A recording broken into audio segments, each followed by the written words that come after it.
Welcome back to Las Vegas. The PGT Last Chance continues with another stacked final table. This is event 3. The buy-in is still $10,000. And once again, we had 119 entries into this event. Let's head inside to the PokerGO Studio Triangle Room to watch these legends of the game, each in their own right, battle it out. My name is Remko Rinkema. Donnie Peters alongside me in the booth for the next 4 days of PGT Last Chance action. And you might wonder, why is this called Last Chance? Well, we'll get to that in just a second after we look at the final table chip counts with Keith Lehr on top, Darren Elias, the World Poker Tour legend, as the short stack, but still plenty of play left for most of these guys at the final table. Here's a look at the payouts for today. Just exactly the same as event number 2, $47,600 for 7th, and $297,500 up top for the winner. If you're joining us live right now on YouTube or PokerGO, give us a shout in the chat. And for the YouTube viewers, please smash that like button, subscribe to the channel, and make sure you don't miss out on future streams here on our channel. I may never play the day one of the main. Should have done it while we had phones, but whatever. Yeah, no, we don't need it. You trust me and I trust you, I promise. That's Donnie, the Last Chance, unique format, lots of pressure on these players, especially those not in the top 40 on the current championship standing.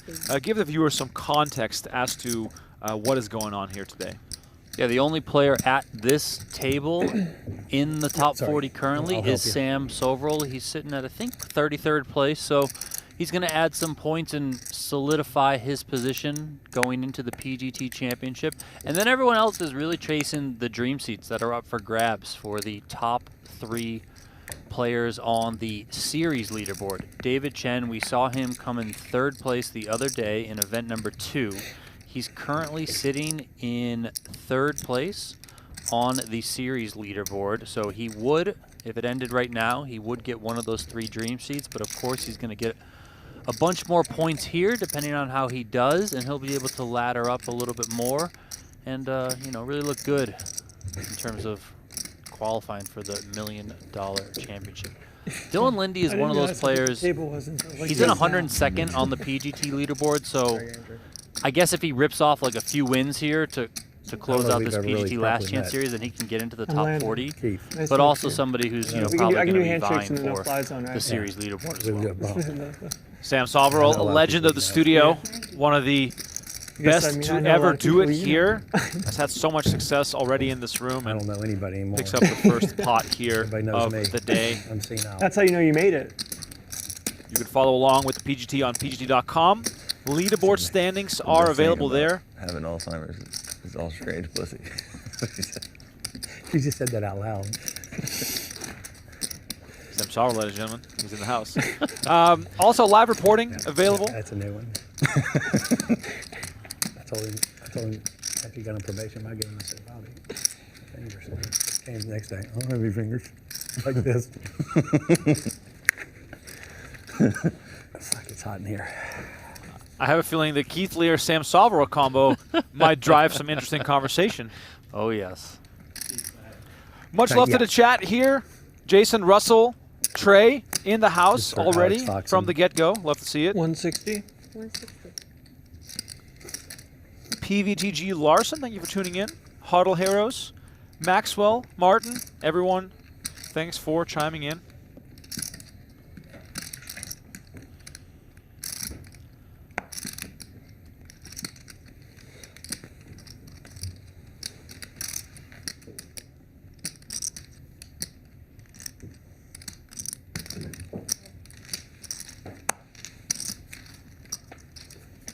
Pocket aces here for Landon Tice, the young phenom, trying to make a name for himself here by winning one of these 10K high rollers inside the studio, raising it up to 160 pre. Soverel defending from the big line with King 7.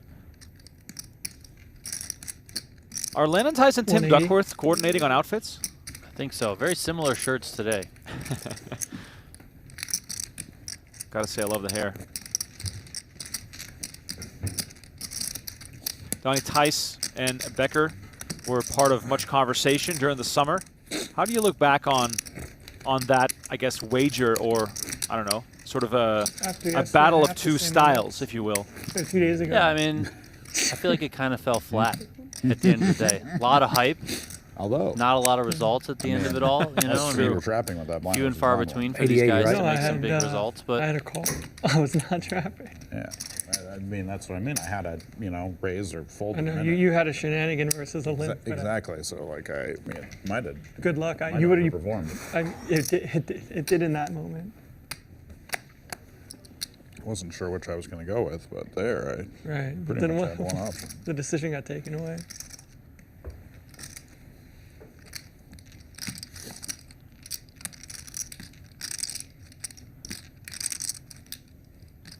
We got Os Poker in the chat on PokerGo with Vilamo. He says, hello, I'll be in Vegas on Friday. Let's go.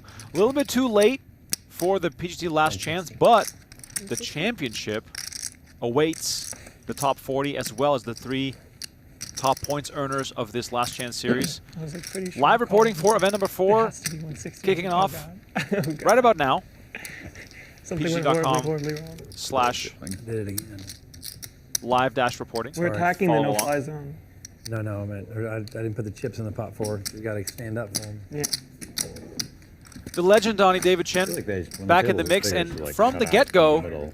displaying the Simmons jersey. Like, so solid from the Risky, ball risky forward. move as he makes his way through the But I Din Tai guess Fung it's just menu. big, probably electronics. gotta love David Chen. And how can you not? Fan favorite for sure. I saw someone in the chat comment on the fact that David Chen did not make his way onto the thumbnail. Thumbnail status is hard to attain, especially in fields like these. Darren Elias also did not make the thumbnail. I mean, he's a multiple-time World Poker Tour winner. But hey, my formula when it comes to thumbnail assignment is very thorough. We have a scale that weighs chips versus notoriety. As Darren Elias, very notable, of course, moves all in for 745 with ace-jack suited. Gets it done.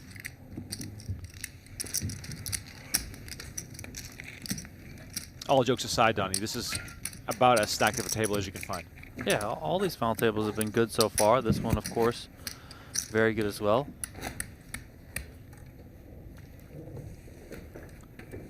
Elias, a.k.a. Big Brisket, as Brent Hanks calls him. Normally, Brent Hanks, the one GOAT call of doesn't poker matter much nicknames. For poker, but I guess it does like right now. Like let's just trips in a little more. So most of her use my height for. I mean, sometimes it sucks. Bahamas, the chairs were so low that I felt super uncomfortable the whole time.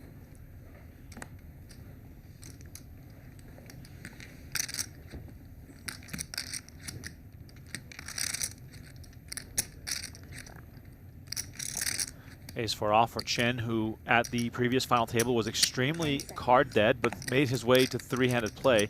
Got himself a nice couple of pay jumps, taking home 130K in that event. Elias now on just over 10 big blinds with pocket threes.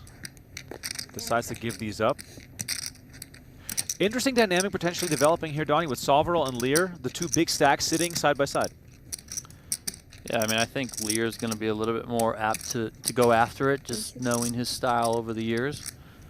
Certainly never one to back down. Has position on Soverel, who has the the most challenging stack. Lehr is one of those guys, you always just see him putting people in the most uncomfortable situations ever when it comes to poker. Do you play like Berkey? No, that- fast is and it- fast is that and your terribly, teacher? fast and terribly. Yes. Was Berkey your teacher? So y'all. Not. I mean, for tournaments, I hope not. Berkey's amazing. He is a very play smart with. guy. He's good at looking very dumb and being very smart. He's good at looking dumb. You heard it here first. Did you say that right? I think so. Berkey's a good dude. I like it. He's a good guy. He's fun to play poker with too. That's what I'm saying. He knows how to do it. Keith Lehr, $5 million in career tournament earnings from Shreveport, Louisiana. Never a bad time when Keith Lehr shows up. I remember covering him in the 2012 WSOP 10K 6 Max, where he ultimately finished second. Yeah. He won his first WSOP bracelet back in. Definitely a really What year, Donnie? good loser. I don't even know. 2003. Him and Sam, the exact same win or lose. 3. Yes. 3K pot limit hold'em. Seems like a perfect game for Keith Lehr to win. I don't bitch when I lose ever. You helicoptered the cards out of the Bellagio onto another table from the high stakes area to the low stakes area, and got barred that time. If you don't remember when I was beating. No, that was a bet, and it was one of these, and I was up. I was up like 100K, and it hit the sports book. No, it was a player card. It hit the guy in the sports book by some miracle, I don't remember. and he went crazy, and then I ended up losing 100. I lost 200 straight. But I was up 100 when that happened. I don't remember. How old were you? And they were trying to kick me out for 24 hours. How old were you? You had to be like 23 or something, yeah. And then you were buried, and you were like, "Nah, don't ban this motherfucker." You can't ban him. I'm losing. Yeah. The guy was so mad. It was like 3 in the morning. There was like no way there was somebody there.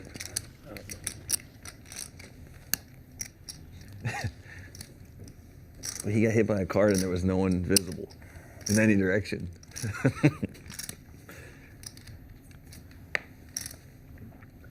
If we're making a power rankings on like movies to make about poker players' lives, I think Sam Soverel and Keith Lehr would be up there as far as stories at the felt.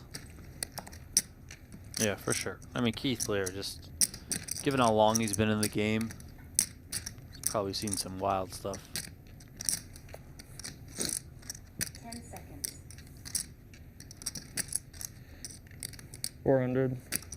400.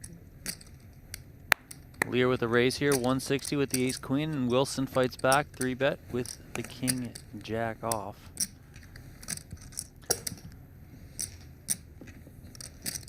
Wilson, one of the, or maybe the All in. least known player at this table, as the action goes back around to Lehr, who doesn't hesitate and moves all in. How do you like this play? I Do you have love a time it. extension for that? I mean, Good game, Lear's got fast a game. good enough hand. Good game, fast game. Probably some thought there that, you know, these guys are going to Fast think that and I'm loose. just kind of getting after it with the chip lead. I'm an aggressive player by nature. But I have a hand this time, so let's go. If you got it, you got it, Brandon. I mean, put the chips in. Brandon's just trying to run over the old guy. Brandon Wilson, $3.2 million in career earnings. His 3 biggest wins, all at the Seminole. Yeah, he crushes all those. Every time there's a 25K or a 50K on Seminole Hard Rock, it's like Brandon Wilson is for sure in the top 3, if not winning the thing.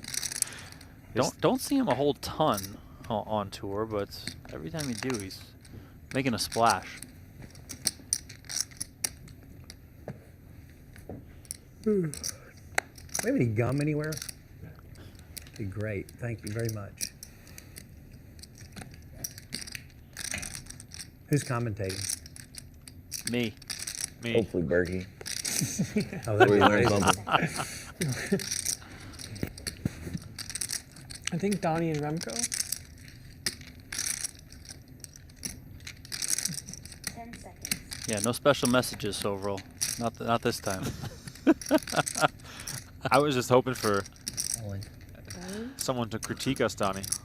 As the I mean, action it full wouldn't be hard. No, that's true. Chen moves all in from the small blind here, picks it up. Thank you very much. You want any? I just hope we don't have to say much Oh, thank you. if Keith Lehr and Sam Soverel can carry the coverage on their shoulders. Yeah, I mean, so far so good. Back to Brandon Wilson here for just a second. He began playing poker in 2021 and has already won 4 high rollers in South Florida, accounting for the vast majority of his total earnings, which is absolutely insane.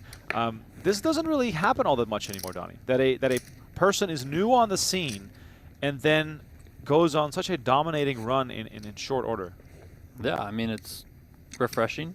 You know, as you mentioned, you don't get a lot of the younger players these days, just without as much online poker accessibility. So good to see somebody like Brandon Wilson. Also good to see someone like a David Chen as well. You know, might not have had the success that Brandon Wilson has had just yet, but if he keeps making these final tables, Chen will be right there as well. Nice one here for Lehr. No action though.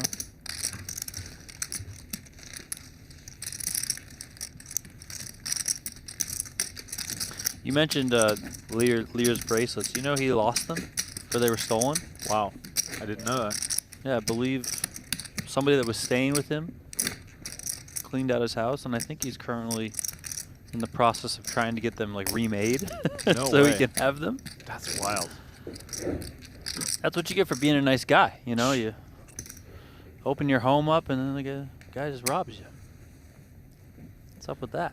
I mean, he won his first bracelet in 03 at his very first WSOP, beating Chris Ferguson heads up. And then he waited for 12 years to win his second one, the 10K 10 seconds. heads up. 160. It doesn't play a lot of tournaments, mostly a cash game player. But when he gets out there, he'll play some of the biggest buy-ins. Kind of always walk past him. He's got a large stack. You know, he's just getting after it. Wilson coming in with the raise to 160. Got quite a bit of tiptoeing to do here at this final table as it stands. Lots of shorter stacks. Elias on 10, Wilson in the same ballpark. As we see 10-8-4, 2 spades, and Keith Lehr with a very promising flop here. No pair just yet, but the same can be said for Wilson. And Lear's going to lead. How do you like this? Just put the pressure on right away. Let's go.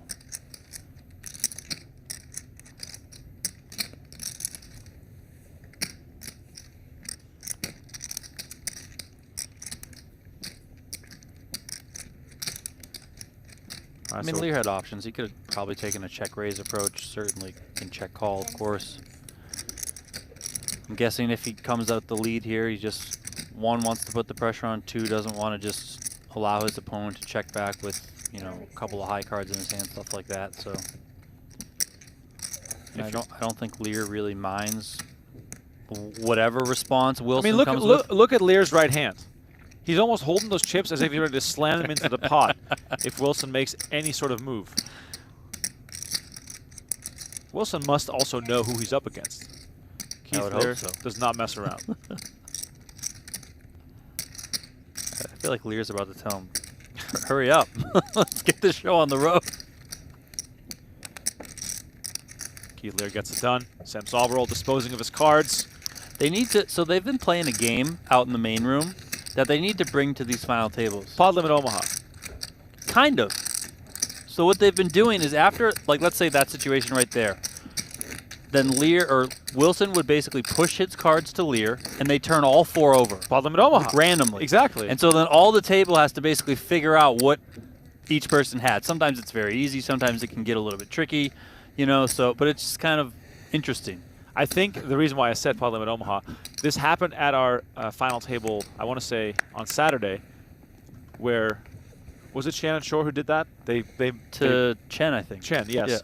They scrambled the cards and tabled all 4 of them. And they were all 4 were garbage, so that was kind of funny. 10 seconds. Dylan Linde is going to get into the action here. He is sitting comfortable on 2.5 million, 31 bigs. Wilson on 8 bigs, Elias on 9. Those are the 2 main players we're looking at right now.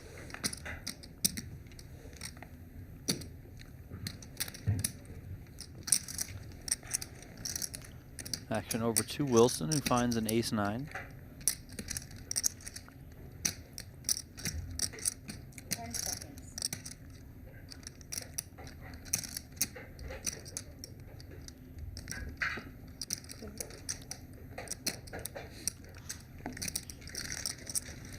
Wilson is going to make the call from the big blind,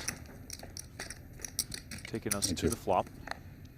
3, 6, 4, 2 hearts. Now, on this kind of texture, Donnie, if you're Linde as the initial raiser, is this a flop worth continuing on, or is it too sketchy with you not necessarily having much other than the gut shot? I think this one would favor the big blind quite a bit. Now, Linde does have that 7 in his hand, which could, you know, maybe give him some creativity in his mind. If you're Wilson, I think you also like that you have the ace of hearts specifically because, you know, you're denying your opponent from having the nut flush draw, which is good. So, you know, we could see Wilson get creative here. Might be hard though, given his stack size. You know, he's only got 460 behind. All in. Oh, and Linde pulls the trigger, moves all in. And of course, all in meaning Wilson having to decide for his tournament life. Daring move, Donnie? Would you run into, you know, something here sometimes? I mean, yeah, but I think Linde might be figuring, given the fact that I have a 7 in my hand, a lot of the hands that might call out of the big blind here and then connect with this sort of flop are also going to contain a 7. 7-6, 7-5, you know, 7-4 suited, stuff like that. So Time extension.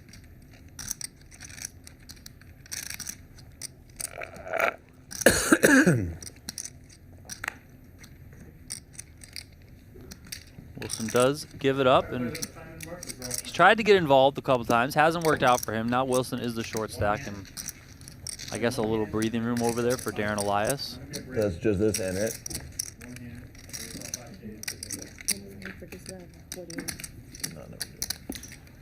Shout out to everyone watching us on YouTube as When's well. our next break? Give us a like, 2 hours subscribe from to now? the channel. Sweet for you said in the chat, Keith Lehr knocked me out of the main event this year on the soft bubble.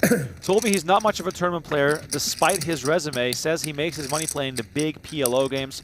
We all know Lehr loves the cash games. Hopefully, I would love to know, if you can fill us in, what hand he had when he knocked you out. Because I'm guessing if it was on the soft bubble, Lear's probably in there blasting. oh yeah.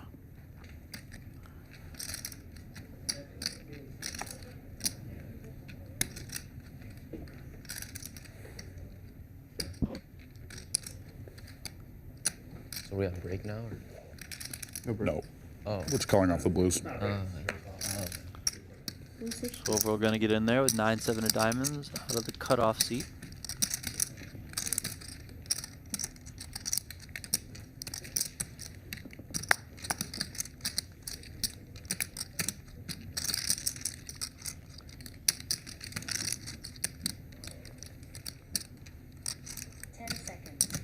Landon Tice defending with ace-7.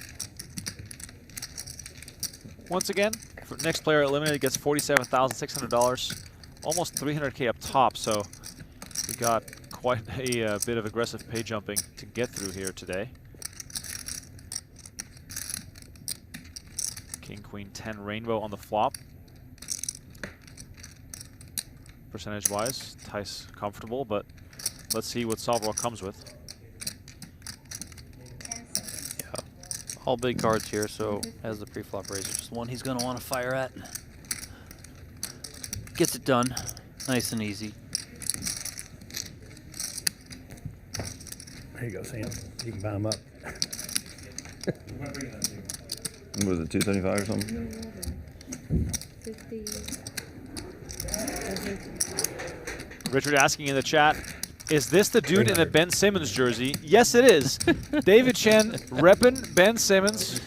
I'm still not sure if it's a meme or a lost prop bet, but he's been carrying the 76ers jersey around for a while now. I think he also wore it during the Poker Masters. Chen, sort of the new kid on the block, but also already has made quite the splash. Now, speaking of making a splash, watch poker's most iconic cash game show as Season 14 premieres January 13 exclusively on PokerGO. Promo code LastChance25 saves you $20 off your first year of a new annual sub to watch the likes of Alan Keating, Phil Hellmuth, Jared Blesnick, and many more newcomers on Season 14. I cannot believe this will be the 7th season that PokerGO is recording. Of course, the first 7 seasons dating back to 2011. There was a large hiatus before PokerGO brought it back. And right now, as this new season is about to launch, we'll be on PokerGO for as long as the show used to be on GSN. So pretty cool. How High far stakes Summerlin? poker going into season 14. Not Summerlin. Southern Highlands. In that area, or you don't know? That's all the way south, right? That's like by the, not the M, but I don't know like, where Southern Highlands is. It's where Bobby lives. Not anymore. Oh, he didn't live in Southern Highlands anymore? He was Summerlin. Bobby moved to Summerlin?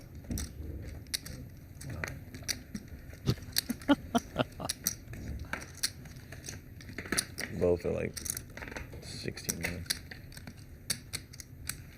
Southern Highlands is phenomenal. I don't have the funds to enter the premises, but I ride by it all the time.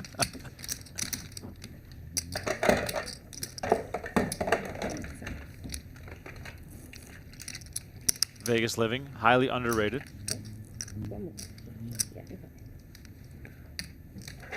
I think it's some crazy number to be a member there on the golf course. Like, I don't know, $300,000 or something. Jesus. I want to know how 6 people had 4 extra color of Dude, chips. when will it end? That's Each. shouldn't be possible. I don't know what's happening. Did you have 20? Did you have 20?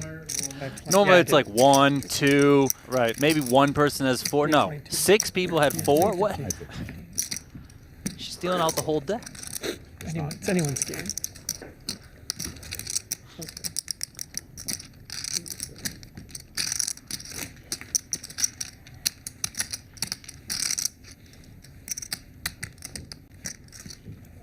If you're just tuning in, blinds at 40K, 80K, with the 80K big blind ante Can't flip about to very be often. 5,100. Throw his off as a young man. That's right.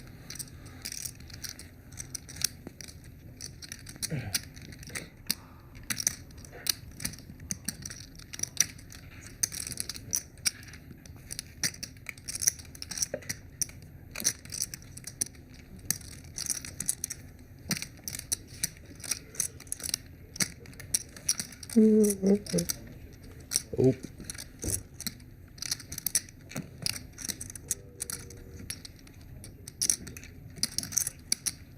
We're just waiting for the cards to get back in the air after the chips have been raced off. And as you can see now, only 2 colors in play. And there goes the dealer, getting those cards back in the air. If you're joining us and watching this right now, we are playing down to a winner in this event, both on YouTube and PokerGo.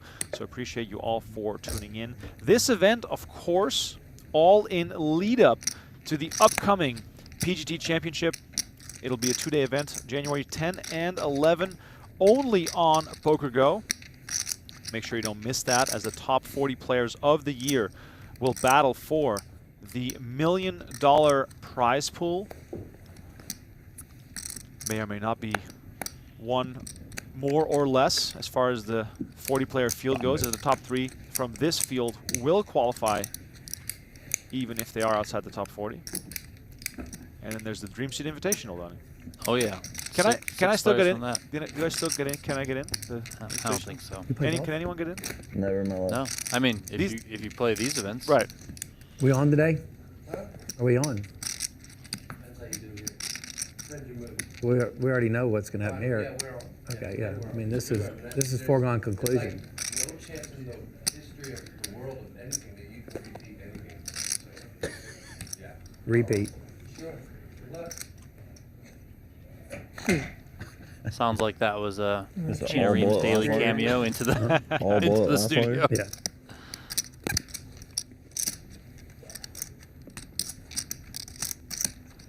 At least you know who to bet on credit.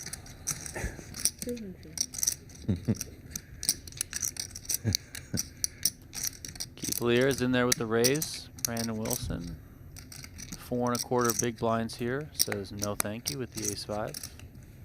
Chino's Gonna try to has find a always better got spot. 10,000. He's had a 10,000 line with me for 20 years. He's always paid it back too. Yesterday I said, should we bring Keith here? And someone said, is that the guy with one eye that sees everything? Who said that?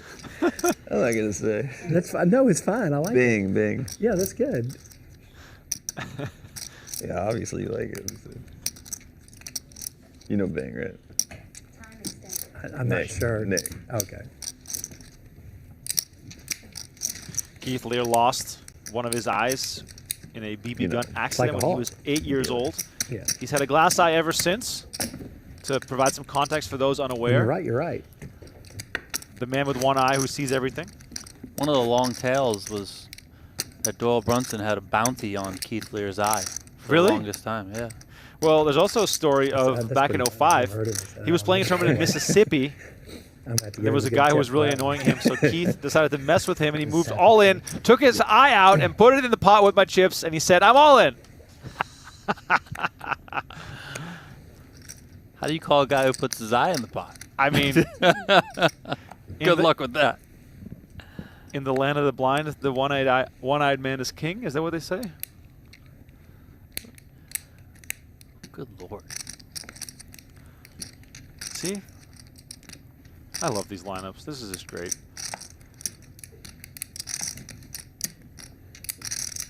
Elias and Chen have yet to say a word, so same goes for Wilson.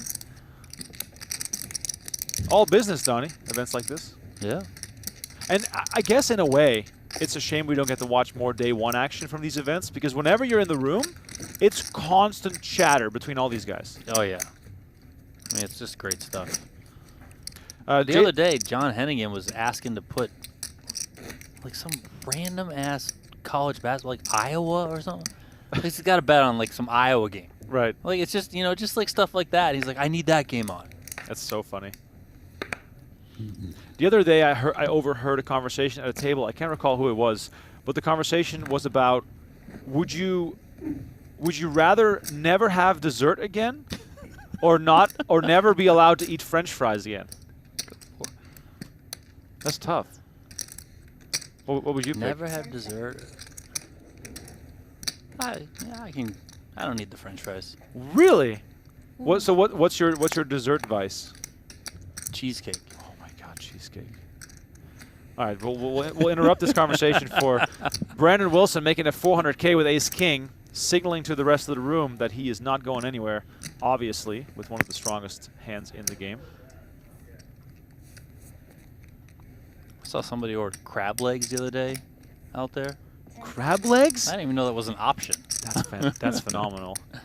Elias here, very short as well, and just 5 bigs. Donnie, are we getting tempted with ace deuce? I think it's too bad. Got to put it in the muck. I mean, you also have the chance that Soverel has anything to call Wilson with, and then he can knock him out, and you pay a double pump fake. First pump fake fold, then the pump fake call, and then ultimately folds.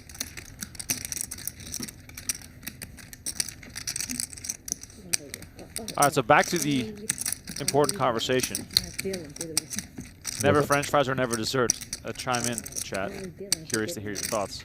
I would go never dessert because I had French fries last night, and it's just my favorite. Yeah, recency bias. Yeah, true.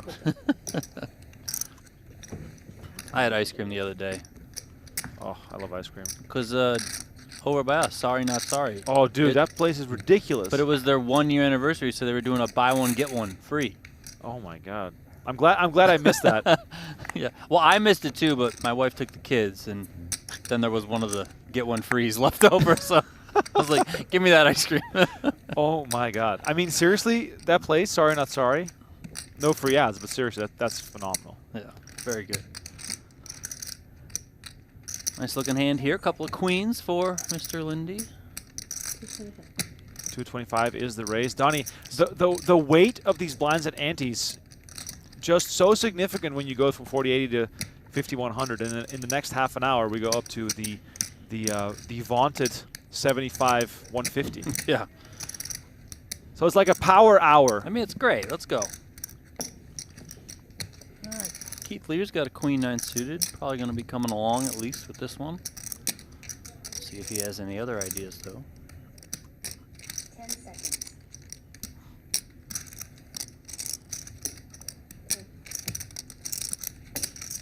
I once heard a conversation out in the studio with Dylan Linde. He was talking about how he buys like full cows. Oh yeah, I've heard this before. Yeah. Yeah. Just finds a farm, talks to him, gets the whole thing. He was talking to somebody. He's like, "You want to go halves? We can split one." Lots of cows on the line today here. If you look at the payouts, as Keith Lehr defends from the big blind. 7-5-3 rolls off. 2 spades. Linde with the big overpair. 10 seconds. Just going to check it back here, play this one a little bit slow. Another type of flop that can certainly connect with the big blind's range quite a bit, and then that big blind is Keith Lehr, so he might be somebody a little bit more inclined to put some pressure on you. Given the stacks of Wilson and Elias at the table, Lindy's not going to really want to just get all the money in here with one pair on a 7-5-3, 2 spades, and he doesn't have a spade in his hand. So, well, Lehr now leading quickly on the turn, betting 350,000, picking up that gut shot straight draw. Action on Linde. Now, if you're Linde here, what options are you considering, and how would you approach this? I think you are weighted to just call. You know, again, just staying in line with that path you started on the flop, trying to kind of control the size of this pot, not make it too crazy. That's a very interesting card. Probably going to favor Lear's range a lot, so does the big chip leader want to keep putting the pressure on? All right, so now we've arrived on the river, and Lehr seemingly pumping the brakes. I mean, this is, if you're Linde, you love seeing a check. You're like, great. I didn't have to face, you know, 900K or $1 million or something even bigger than that.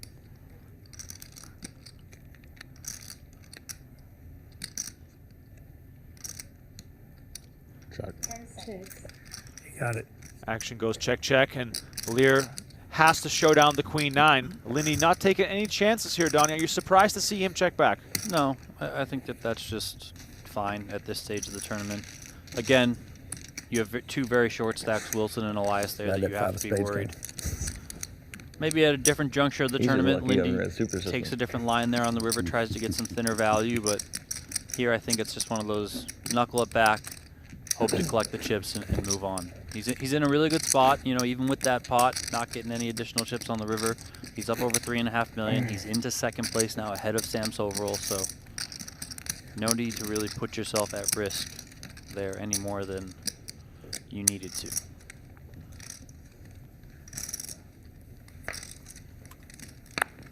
How much you have, Brandon? 675 total. Derek in the chat said, according to Siri, the average cow costs $1,300, so first place equals 228 cows. Thank you, Derek.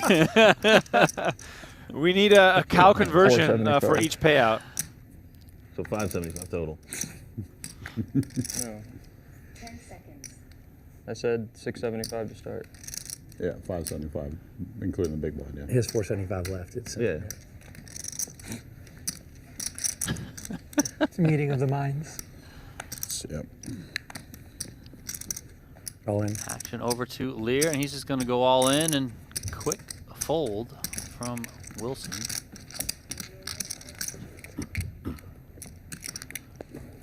It's pretty clear that Brandon Wilson and Darren Elias both do not want to bust first.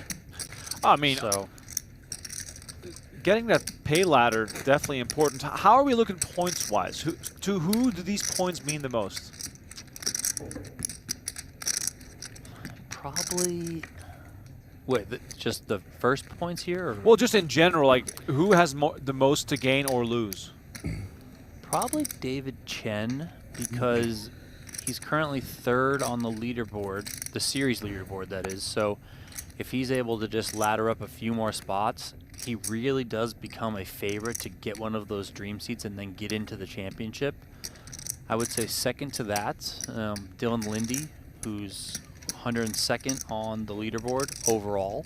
All in. So if he's able to somehow come back and win, which he's done well so far to boost up to second place in chips. Yeah, Tice can't call this.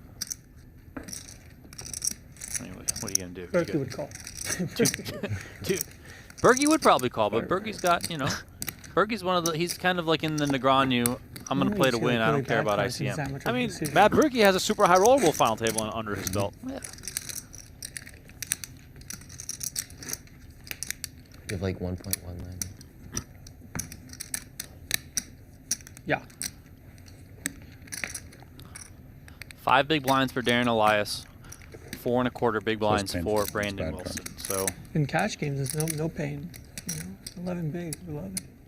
Well, yeah. If you're Landon Tice there with 11 bigs, you're Chen here under the gun with just under 13 big blinds. I mean, you're just trying to wait these two players out. At least one of them, if That's not true. both of them.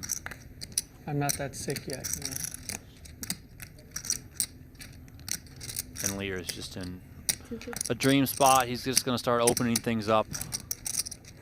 Really put the pressure on. It's going to be hard for the players behind him to just contest with him at all.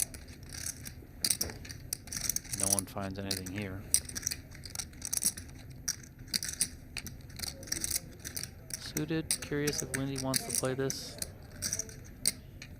Can probably see him going either way. Yeah, just put it in the muck.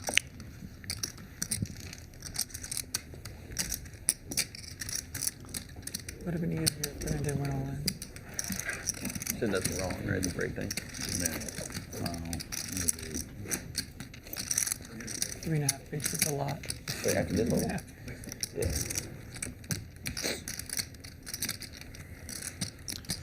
Jim in the chat 49 pointing to out that suit Darren Elias was supposed to go back to the East Coast to play in the Borgata Poker Open, but this flight has him, or sorry, this deep All run tiny bets. has him rescheduling that, so great reason No for limits to this game. missing your flight, making a nice little final table. David, you big one. Oh, we got the Poker Boss in the chat. It looked like Thank he you was so about to do much something for there. tuning in. Let's see what he does. Oh. Yeah. Local legend.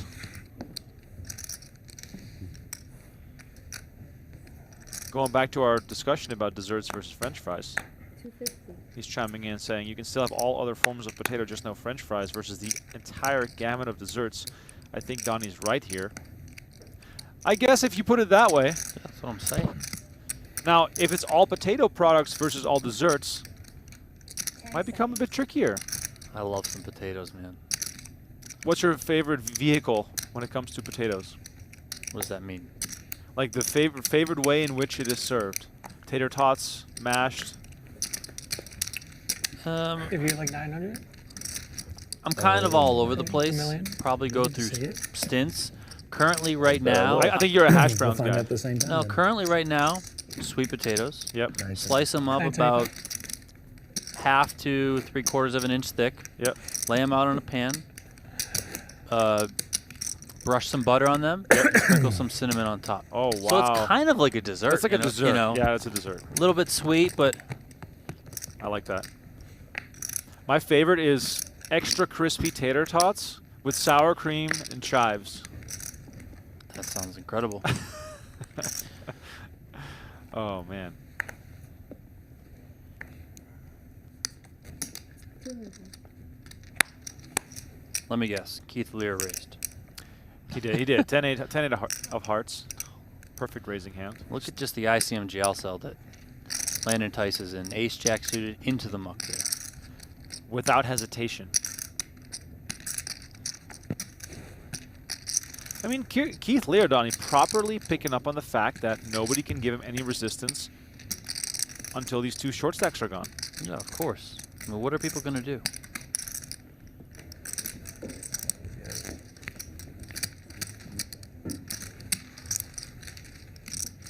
And Lehr, again, rakes it in. Up to 5.5 million. Just shy of that number. Keith Lehr's VPIP is 50% right now after 22 hands of play. Tice, Linde, Chen, and Elias all have a VPIP of 9%.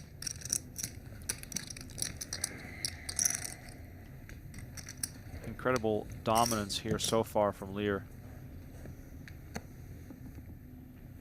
Despite the fact that Linde took some of his chips in that hand with Queen 9 versus Queens. Now we do it, oh boy.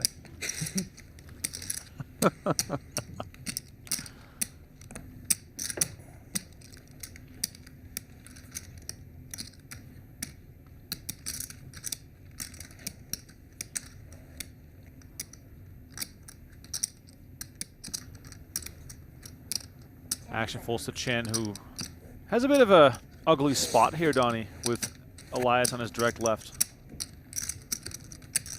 200. Yeah, but, I mean, He's short enough. well, I think What you it's have more yellow chips? his holding, where he's got Queen Jack, 6 yellows. you know, 2 broadways. You block a lot of premium holdings from your opponents, so try and come in here with a, you know, hopefully you just raise and take it. Ideally, that's the best thing that can happen. 10 seconds. Soverel with the suited hand is always going to come along, so make things a little bit more difficult for Chen. That said, Chen has a decent hand. He's also got position. Ace deuce 5, 2 diamonds. 1 diamond for Chen. Soverel flops a pair. Now, can Soverel abuse the situation here?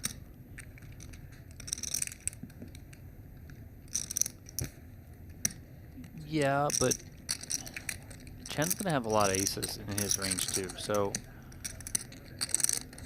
I don't think it's like Keith Lehr level of abuse out there, you know, just kind of doing whatever he wants. But also given the fact that there's that 1 club out there. 10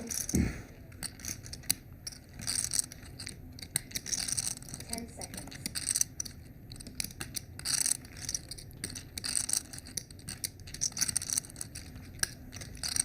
Chen decides to check back, and this might open up some possibilities here for Soverel, who drills a 5 on the turn, making trips and getting the check mark. Now, nearly impossible to make any money, but what this might do, and will probably do, is knock Chen further down, creating 3 real short stacks at this table as Soverel leads out for 175.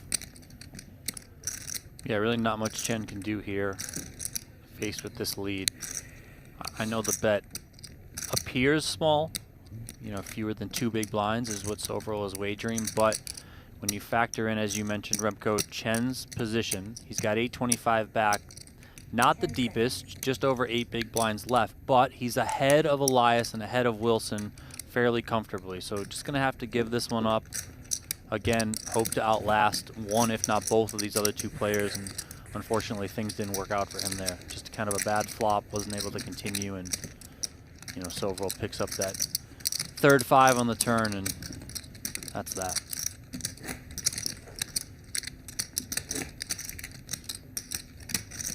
All right, so Soverel and Lehr yeah, continue I- to chip up. More than I thought. Dylan Linde, the only other player in the green at this final table so far. That's where the money is made.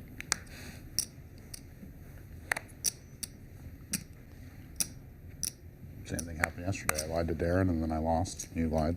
You just lost. Tice here, ace-9 suited into the muck it goes.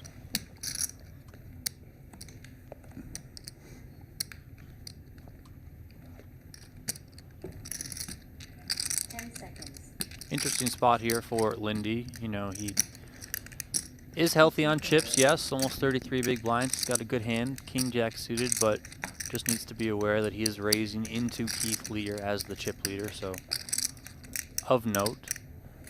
Elias, though, might end up going with this one, ace-10 off. He's got 2.5 bigs on the button. 10 seconds.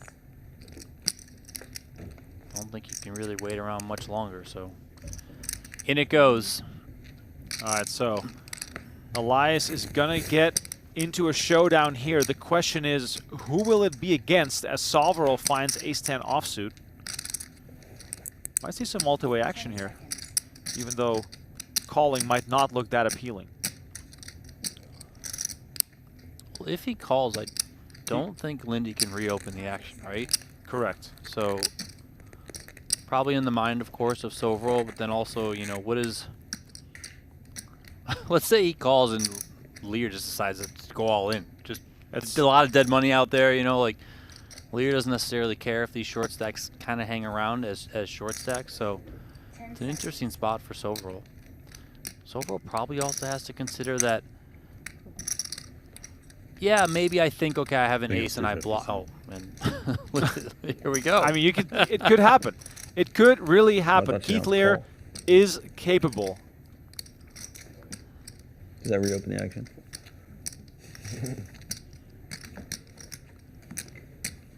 We know what Brent Hanks would do. All the chips plus the eyeball into the middle. Call. Keith Lehr doesn't want to risk any more. You could have. Good call. David Chen gives Dylan Linde a good call. All right, here we go. 4-way action. Darren Elias at risk, but also Yes. with a chance. You made it 250, right? He made it Triple up. 225. Oh, you only had 225? I had 250. Yeah. Yeah, Why is so there it- shouldn't be a side button, right? There's no side by side side. Side No side. I made it 225. He was all in for 250. Yeah. Elias could go from 2.5 big blinds to 11. That's a good deal. That's a very good deal as Queen 9-3 rolls off. And there you have it. The Mallards in the lead. Still have to fade some overcards, but Elias and Soverel covering for each other.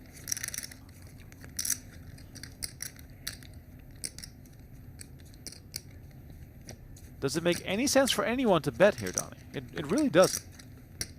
No, not really. And there, the dream almost instantly over as Linde hits a pair of jacks. Lehr and Soverel quick with the checks. Still outs, though, for Elias, which also means that Soverel has outs here. Still 3 kings in the deck. That could give both players Broadway. River is the ace of clubs, and that also works for Soverel and Elias to chop this up. Elias, back from the dead. Check. And Elias will receive half of the pot here, and that doubles him up. Probably would have folded for 250, I thought. I thought you called for real.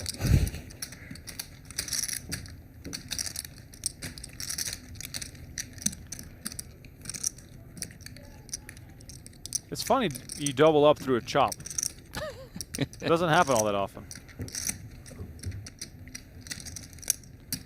There you go, Elias from 250 to 550. Palamban asking in the chat, is Linde Swedish?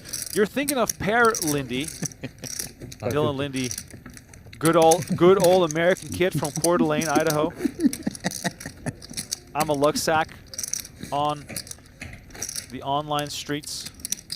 Not to be confused with Amaluksak, his close friend who had a slightly different spelling, Mr. Kevin McPhee.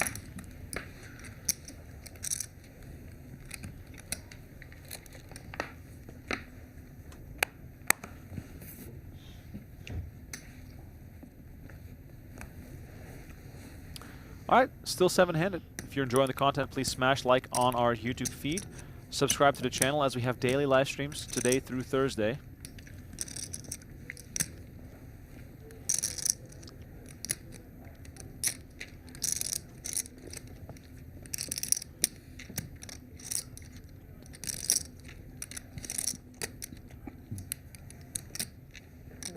All of it, says Lehr. Maximum pressure on Brandon Wilson.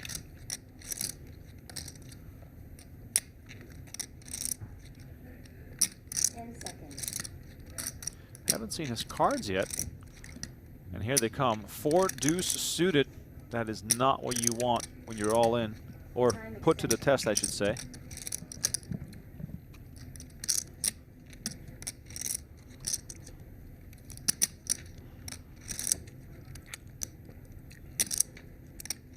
Is there an equation that leads to a call here? I mean, if you think both your cards are alive and you have that added little equity from being suited, maybe, but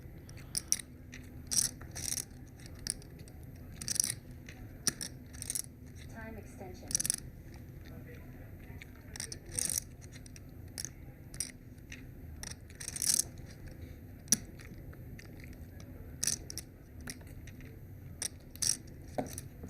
Wow, and the call is made.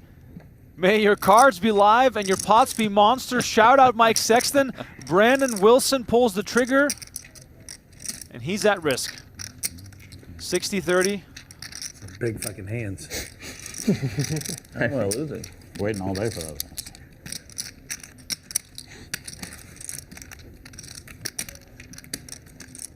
And what's that, 325? All right, here comes the flop. And look at that, he flops a flush. Brandon Wilson gets the check mark, doubles up with the beautiful looking 4 deuce suited. He's up to 750. 5 card hands for 3. 5 card hands, 3 big blinds only. One hand, guys. 2. One hand and I was going to say who wanted that 12,000 more.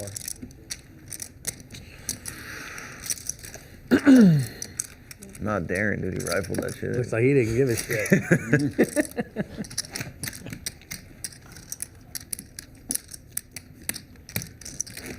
I mean, he could be ahead of one hand.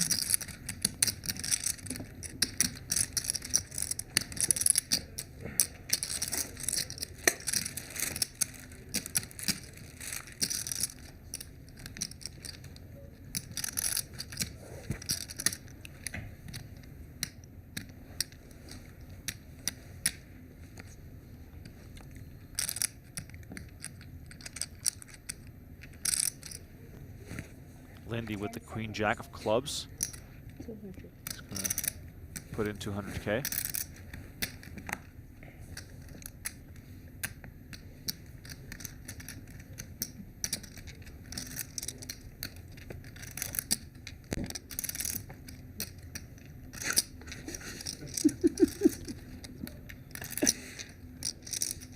Action holds around to Wilson in the small one. Ace jack off. We're on break, right?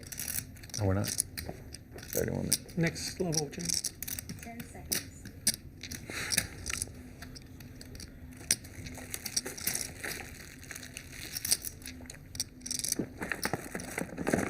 And there it is. Wilson moves all in, looking for back-to-back double ups. 725. 7. Yeah, just get a grilled chicken. 7. Action back on Linde, who has to All in. make the call to go to showdown here for an additional 550,000 chips. Excuse me.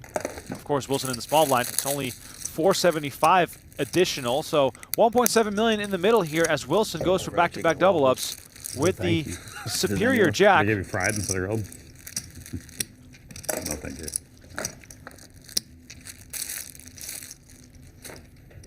That might be the last straw. I don't think I can do the fried chicken right now.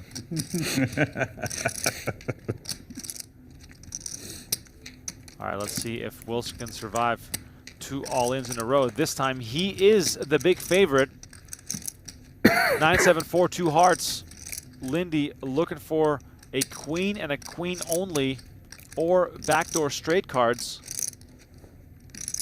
What a turnaround for Wilson if this holds up. Ace of hearts on the turn, that'll seal the deal. And Wilson gets his second double up, and he goes from shortest stack More to dramatic the other way. third in chips. Fourth in chips, but still very comfortable. Oh, 50. Yeah, he got it. Yeah. The old deuce 4 suited, baby. Yep. Don't call it a comeback. That's right.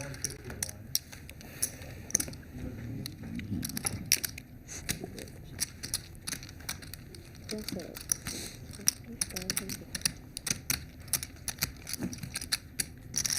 Small dent to Linde, not the worst. Still over 2.2 million for him.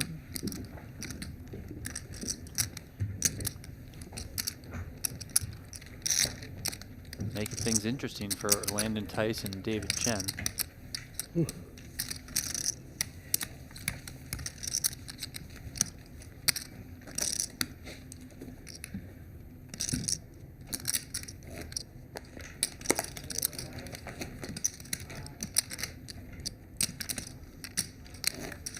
A lot of chat out there about Tice folding the ace-jack suited.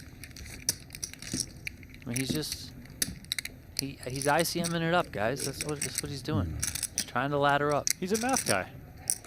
Donnie, He's a slave to the sim. That's what you know. you are often known to run the sims on hands we see on the broadcast. You might not always tell the people about that, but it'd be curious to look at that hand, or perhaps some variations there, and what kind of hand is playable as Chen finds pocket queens. I mean, speaking of playable, we got playable right here.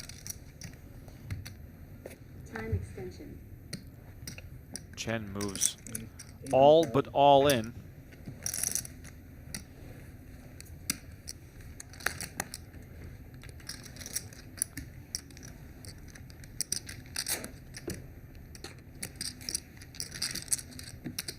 And Chen gets it done without showdown. crowd goes wild. Anyway, speaking of solvers, the hand we saw between Tollerine and Shore, ace-9 versus ace-9, where both players hit top pair on our previous broadcasts. You said you looked at it, and it sort of made you wonder what they were thinking as the solver was not into it. Yeah, I mean, it was more into it than I originally thought. I mean, when I was trying to change some things around based on the sizings that they used, it was less into it, but I mean, there's always pathways to deviation, of course. I mean, the solver is always going to stick to kind of one thing or, you know, certain things. But players have the right to deviate at times.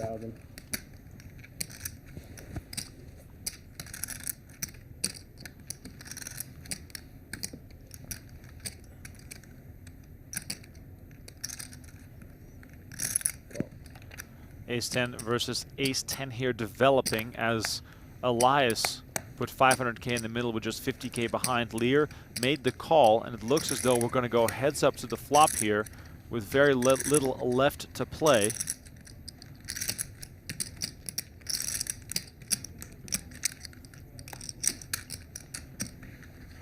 And Elias will most likely be all in on the flop here with only 2 purple chips left behind. As you can see on the screen, chop extremely likely. Queen 10-5, 2 diamonds. Lehr with backdoor diamonds available to him. A bet and a call, and we'll see ace-10 versus ace-10. That's exactly what Keith was hoping for.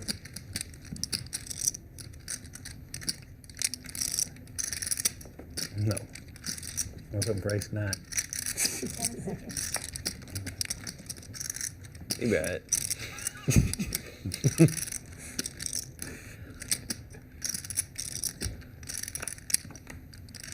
Turn is the deuce of diamonds, opening up possibilities here for Lehr.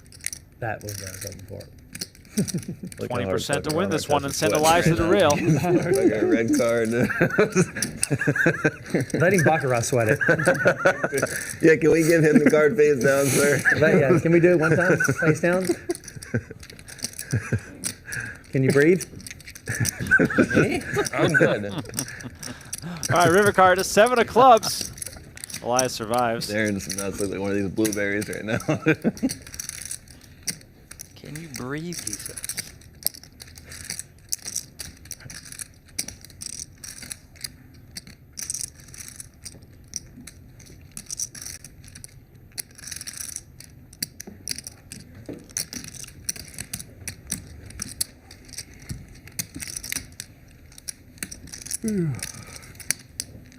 The diamond comes here, splitting Sam's fried chicken. Yeah, I'm taking that chicken and getting out of here. It's still up for grabs. You can eat the waffle. I like fried chicken. This maple syrup is a good combo.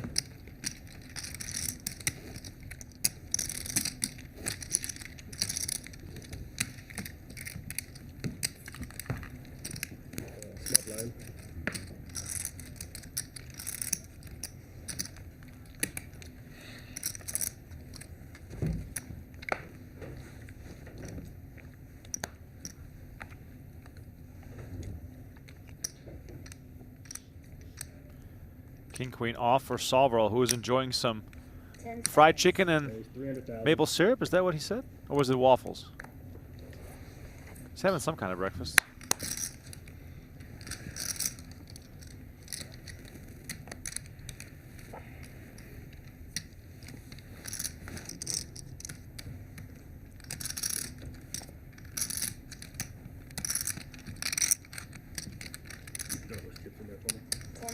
Couple of 10s here for Elias, so this money's going in once again. Here we go.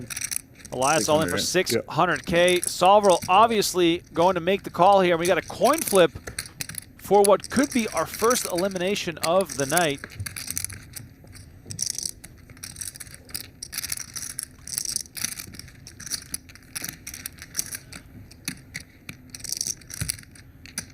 Elias needs these 10s to hold up. So far, 29 hands into the final table. Still 7 players. And here comes the flop. Is a king in the window and a 10 behind it. And Elias goes from almost out to being a massive favor to double up. I saw the king in the door. I had a Put king. another king out I there. had a king. I guess put a jack.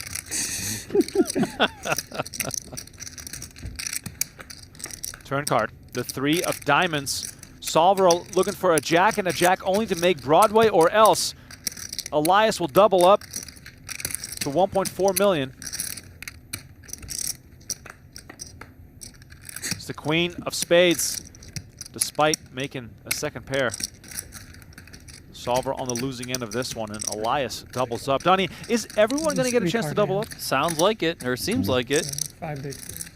Just everyone's kind of trading double ups. Next is Landon Tice, right? Then David Chen, or David Chen first, then Landon Tice, one or the other. Elias back over 1.4 million.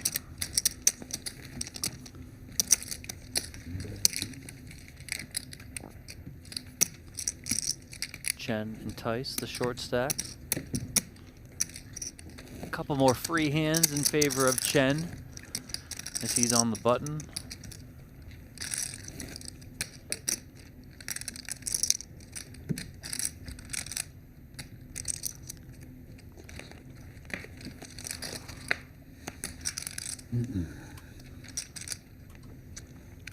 Little melange of vegetables for Mr. Soverel. Right, 300,000. Queens for Lehr under the gun, and 6s for Wilson.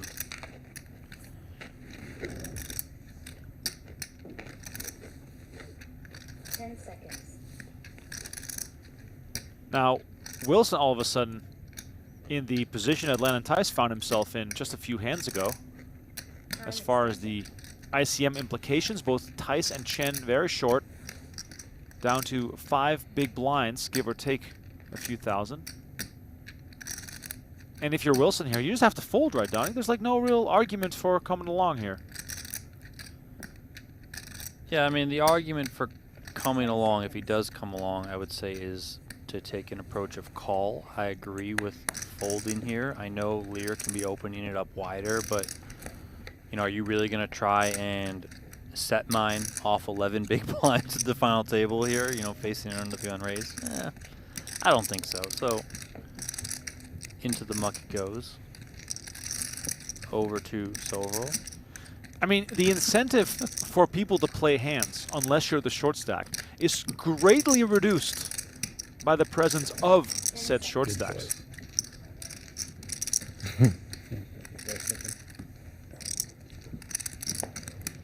Lehr does show the queen, so I'm sure that makes Brandon Wilson feel good. Dodged one there.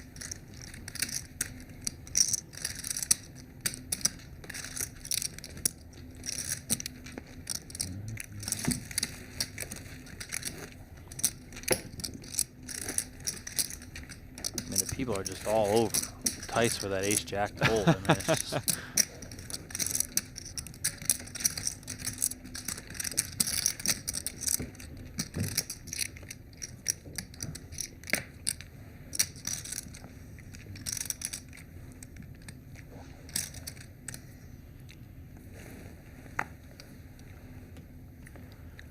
Phil Nelson, yes, this is the final table. 7 players remain. There was 119 entries. And here comes Tice, king, queen suited.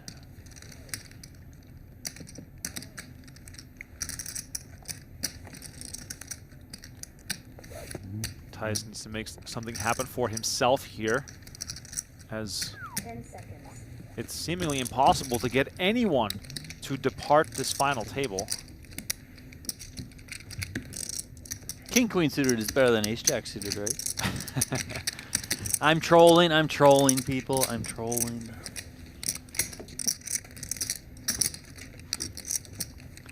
That gets Tice back up over $1 million, even though no one called. Still a decent pickup when you are that short. David Chen now the short stack, 825 for him.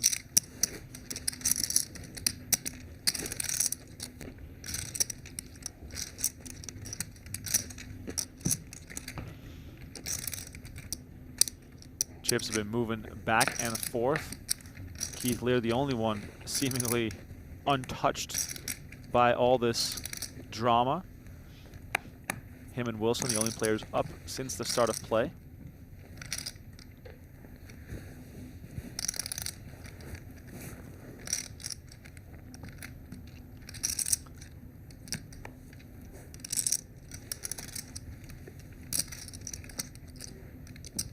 Soverel finds ace-10 off on the button. Probably facing the hardest small blind to fold of this entire table. Yeah, I mean, this hand's just too good. You, of course, have to open it. And I don't think Lear's been, like, just too wild that you need to be, like, overly concerned of him just fighting back 100% of the time. Wilson now with a decision, 9-3 suited. 10 seconds. Yes, you.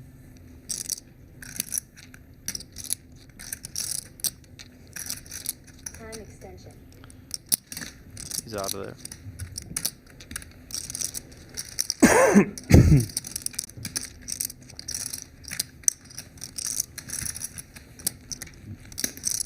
Soverel began the day second in chips behind Keith Lehr. He remains second in chips now. See Linde dropping below 2 million. David Chen still the short stack, but I feel like we've seen him as the short stack quite a bit when we've seen him on our broadcasts here, and it does not appear that he's ever out of his comfort zone. He's just over there chilling, eating his Din Tai Fung, repping Ben Simmons, living the dream. He got that food really fast, by the way. I mean, we saw him with the menu. When you're David Chen, I mean, yeah, that's true. You get the food fast. When you're in charge, you're in charge.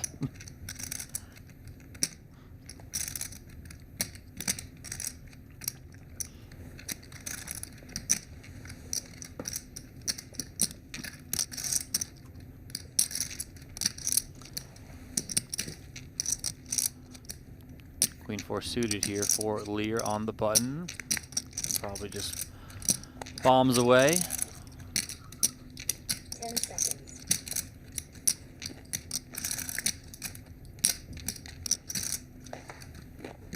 Oh, look at that. Well, I'm a little surprised to see that.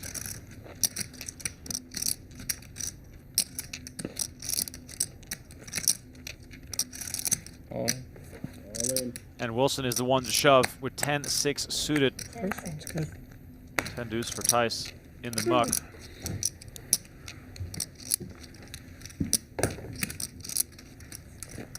What a turn of events, Donnie. Landon Lehr Tice might be thinking right there that he dodged one. Break 10 or 15. Oh, because of how quickly Wilson shoved.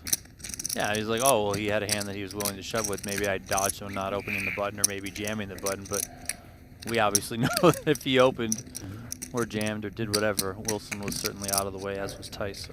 So. I do see players commenting on not only the Landon Tice fold with the ace-jack of diamonds, but as it pertains specifically to the pay jumps. I'm going to say that it's not only about the pay jumps in this specific event and this specific series, because it's also very much about the points. The farther you go in these tournaments, the more points you get for the series leaderboard. And a lot of these players, while yes, they're playing to win money, all that sort of stuff, I think a lot of them would tell you that they are playing to make the PGT $1 Million Championship. Right. And you need enough points. So yeah, you know, a pay jump of just under $12,000 isn't that big in the grand scheme of things, especially for so many of these players. But those 12 extra points can mean a lot in the race for a dream seat and in a race to get that qualification for the PGT $1 Million Championship. So do keep that in the back of your mind, as it probably weights a little bit more on these players' minds than it normally would. Chen comes in here with a committing raise under the gun. Good time to find ace-king, and Wilson's got king-jack off on the button. Probably a fold, and it is a fold. Tice also out of the way.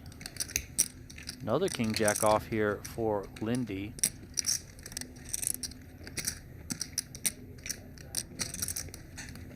Yeah, 10 seconds. Not gonna want to commit half your stack with I King have Jack my off. phone, so I don't know what you sent.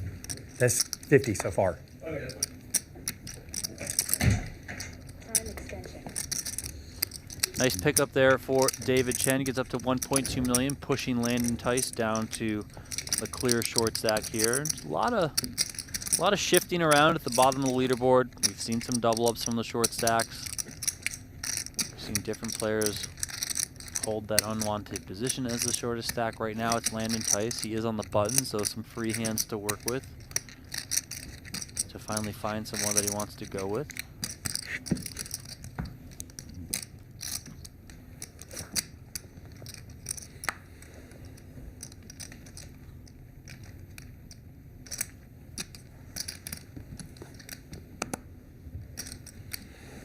JV in the chat is asking, does everyone here still have a chance for the seats? And yes, they do, because the top 3 in the overall standings in the PGT Last Chance will get in automatically. So it'll come down to the wire.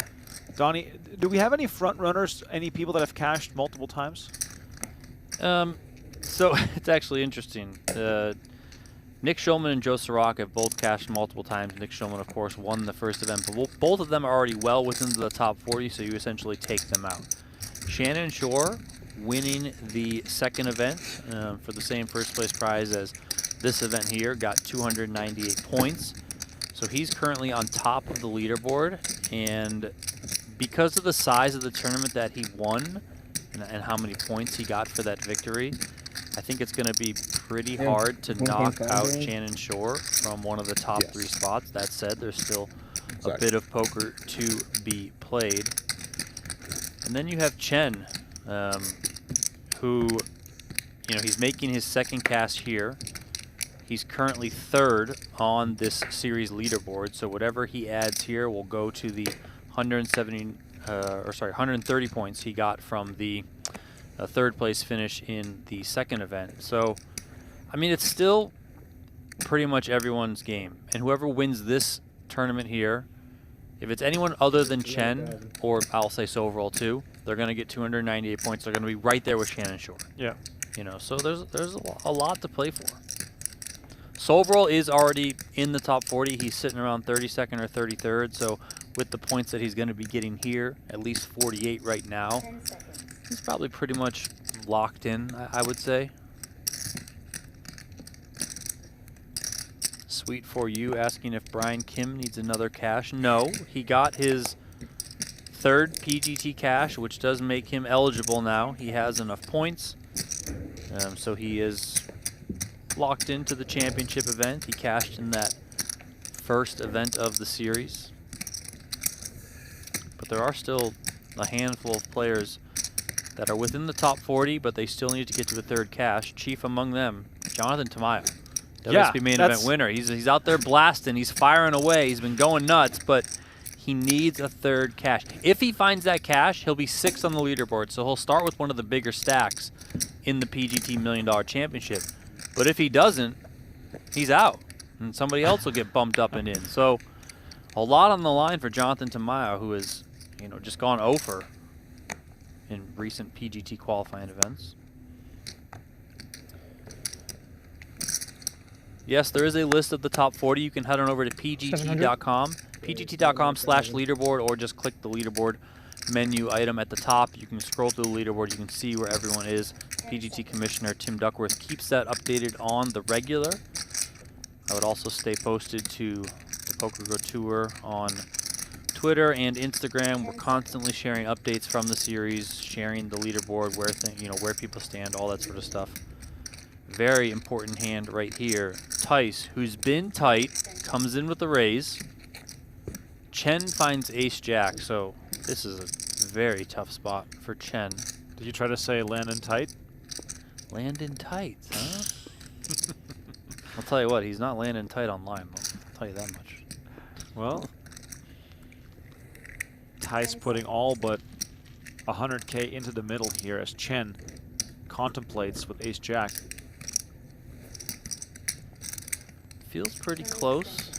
I mean, it depends probably on what sort of knowledge Chen has of anything Tice has been doing so far at this final table.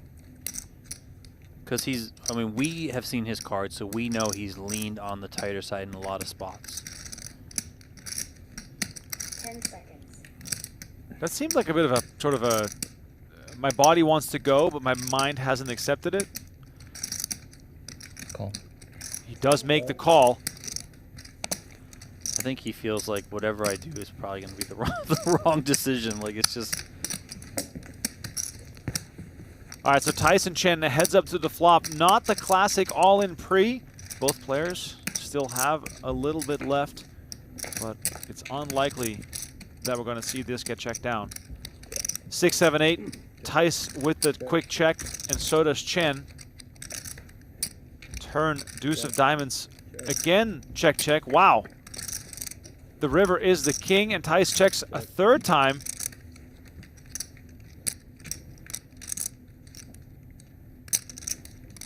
I can't believe he's checking this river, Donnie. Is he trying to induce something? I mean, I think it's just a matter of that 100K that you can save is just much more important than trying to get that extra 100K of value. Because if there's some world where Chen has him beat, it's just more important to keep those chips. Not that he's folding. I mean, he's calling. He does induce it, and Chen moves all in. Tice snaps it off with ace-king. Well done, sir. I take back all that I said. And Chen is left with just 25K. Landon Tice gets the full double up. His patience has been rewarded.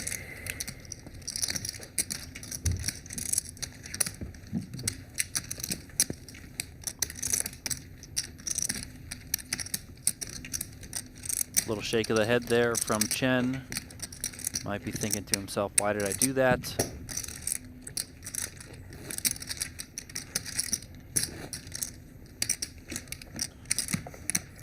David Chen with a third of the small blind. Good news for him is that he just went through the blinds, so he can win the full big blind ante if he were to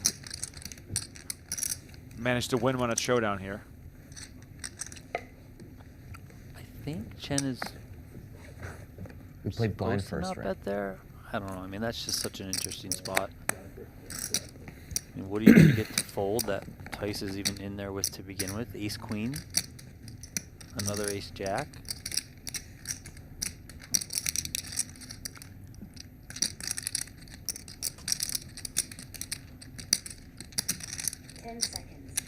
Chen would get some more free hands if he decides to let this one go. Perhaps he could bank on someone else misstepping, busting in the meantime, but he's going to go for it here. And to his direct left, Darren Elias picks up the goods. All in. Moves all in emphatically. Elias just going to try and isolate here. I have 5 seconds. Hopefully take What's this the bet? heads up.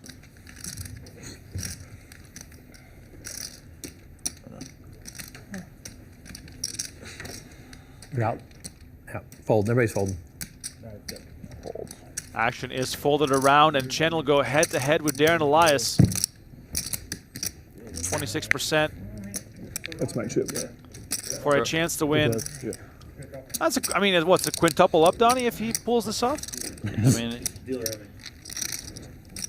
more than that, because of that big blind ante he's eligible for. So Chen a little bit disgusted here, understandably so. Things haven't gone his way at this final table. Right after he saw the ace jack, kind of threw his hands up and dropped him on the rail, and now he's just kind of shaking his head.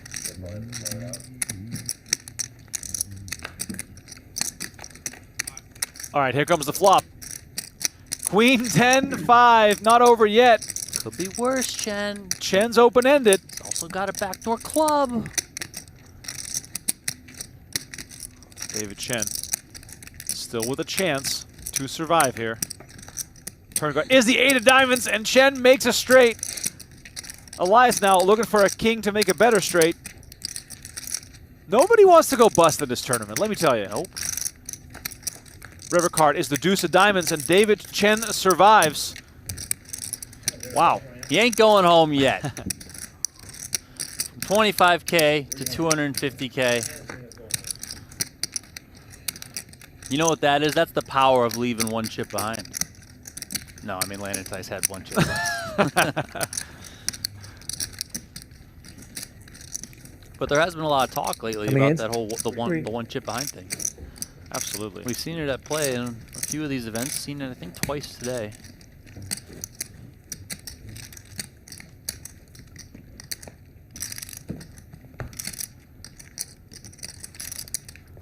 Chen, of course, still very, very short.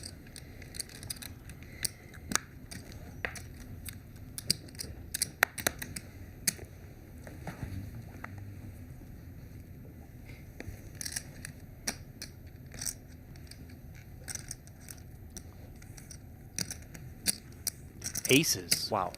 For Linde. Pocket rockets for Linde. Let's see what he does with them. Time extension. Comes in for a min raise, 300K.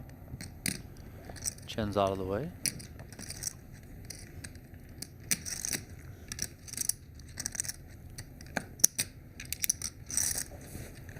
Action folded around quickly to Wilson, who looks down at 9 deuce of hearts, and Linde will take this one down, raking in the tiniest of profits. 2. My big blind will be the last one.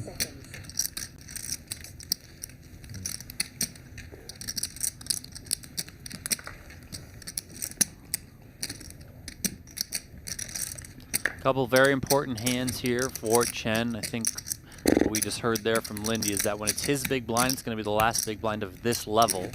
Then it'll go up to 100K, 200K. Of course, as he only has, does David Chen, 250K in chips. Very, very important. Couple of hands here. Let's see if he can find anything that he's willing to go with. Like 1.3? 4. 1.4? It's a start. Yeah.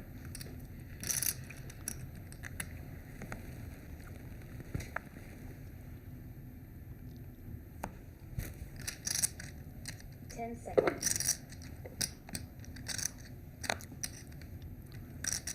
10-9 suited might be it.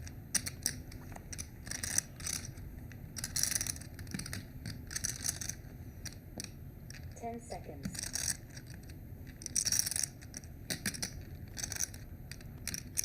40th hand of this final table. Still no players to have hit the rail, and Chen is going to again go for a double up.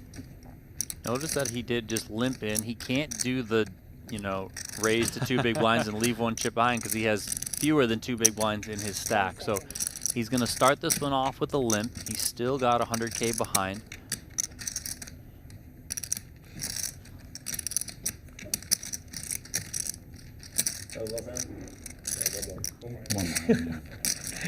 Action on Wilson in the small blind with ace-9 off. Surely, Donnie, that's going to be enough. Yeah, I mean, let's just see how Wilson decides to play this. Could just stick it in, try and get heads up. There it is. He does move all in. Tice happily gets out of the way, and Chen tosses in the little extra he had left. 800K in the middle. Chen is dominated. He did it before when he was dominated. Let's see if he can do it again. Last time it was his Jack-9 up against Ace-Jack. Now he's got to come behind with the 10-9 suited up against Wilson's Ace-9. All right, here comes the flop. Wow! Freaking flops. Jack-8 deuce, open-ended straight flush draw. Doesn't get much better than that for Chen to start off here. Give the man a straight flush. Come on. Let's just make it exciting. 7 of diamonds one time. Just for the fact that everyone loves to see a straight flush. Turn card.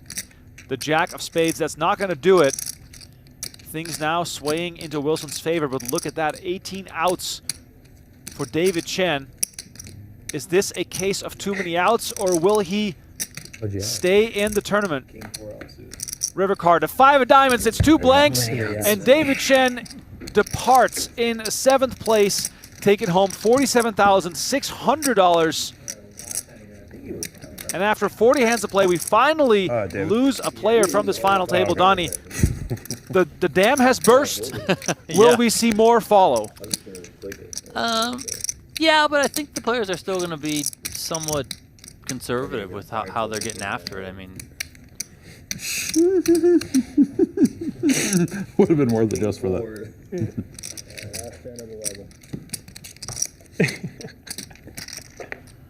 that was David Chen's second cash of the series. He's now up to 179 points this series, which does put him into second place on the series leaderboard. He trails only Shannon Shore.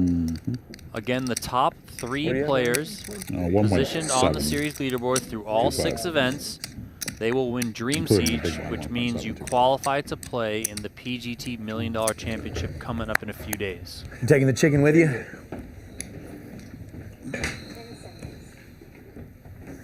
How many time banks do I have? So many. So many banks. It'd be the perfect time. We are not taking a break, just so you know. Oh my God. We're going to be fast forwarding through this so we can provide you guys with consistent and constant poker action. I feel like tournaments have 6 players left in event 3 of the PGT Last Chance. Quick reminder here that you can join the tribe right now to pursue poker mastery.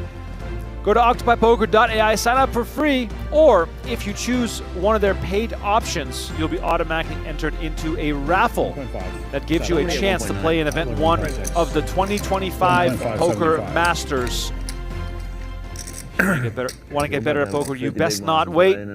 Don't hesitate, get in there, as we are back in action right away. Love how our team does that fast and forward through those breaks. Clearly.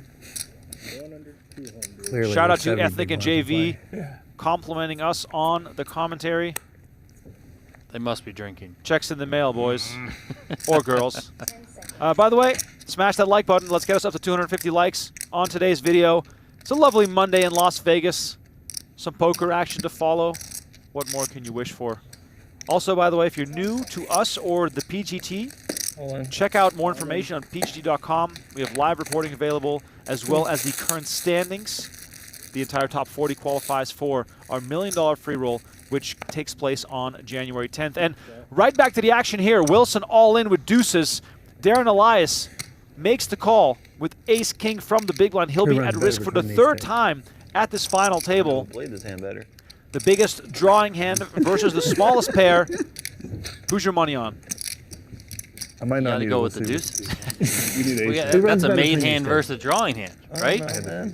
It is. Do you want the draw or do you want the pair? Oh, I want to be made. I'm a quack kind of guy. You just got to hold up when you got the made hand. At this rate, you might find a way to win this fucking pot, Keith.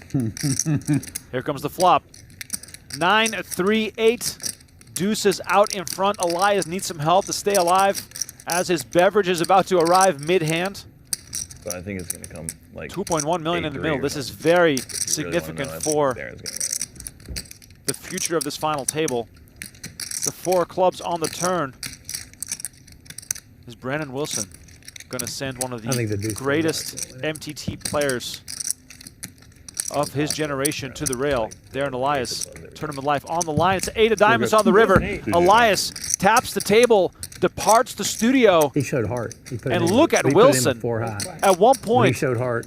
He was all in with 4 high, as Keith Lehr is referencing to, and now sitting on 3.1 million. The question is, do you fold it if it's offsuit? He was going to fold that shit if it's offsuit. Come on. That extra he used 2 time matter? banks. He's definitely folding 4 deuce off, for sure. There's no small one. There's a lot less to steal this hand. One big blind. You had a series of time you got to play some hands. Yeah. Sam informed us there's a lot less to steal here, guys. Just so y'all know. I don't know if y'all got that. Make sure everybody plays good. Everybody heard that. I got one hand to Sam. I got aces.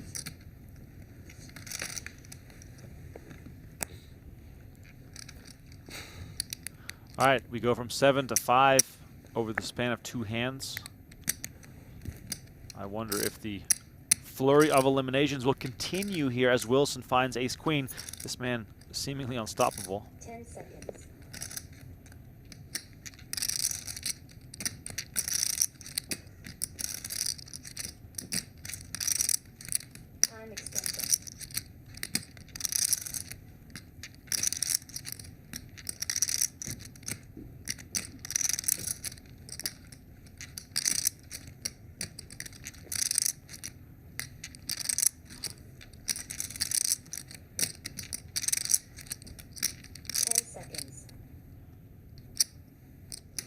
400,000.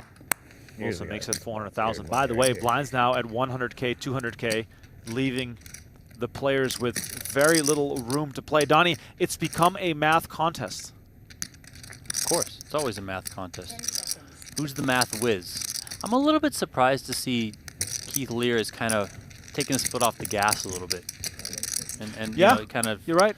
Chilled out some. I mean, he's obviously still the chip leader and healthy at that, but he's backed off somewhat. So that's allowed Brandon Wilson here to really surge. Of course, we can't forget when Brandon Wilson doubled up with the old deuce 4 clubs. I did his. Brought him back from the dead, and here he is. I feel like Sam Soverel has been eating this entire final table.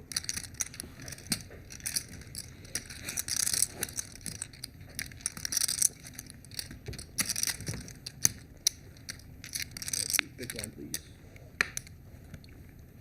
Yeah, I tried to short it right after you did. And I tried the 100. They didn't let me get away with it. 600. Oh, wow.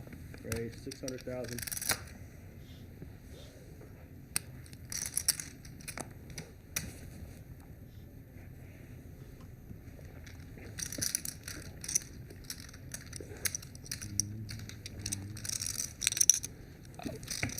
Tice gets to take one down. Every pot counts right now. If he limps, is it live? It's supposed to be 1.2. Just bad at math again, bad at numbers.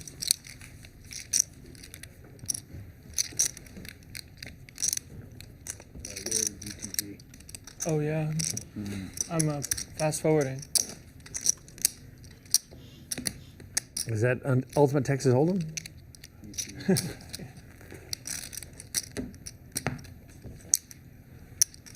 Oh, Darren wasn't kidding. He left his teeth.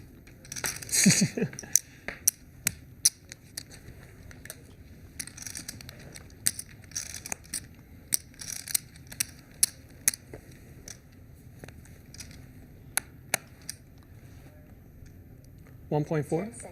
Raise 1.4.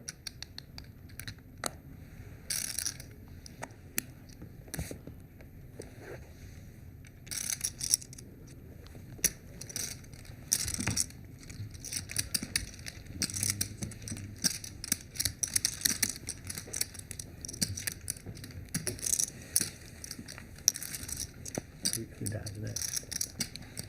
Hopefully not me. You pick one, I'll pick one. It's better that way. Okay, I'll take Dylan. What? Who's that next? Yeah. You're a real gambler. Dude, you said he hates money. The price of 1,000. We're off. No, I'm gonna take Darren here. Who? No, I'll take Landon. All right. 1,000. You got it. You want to make it 9?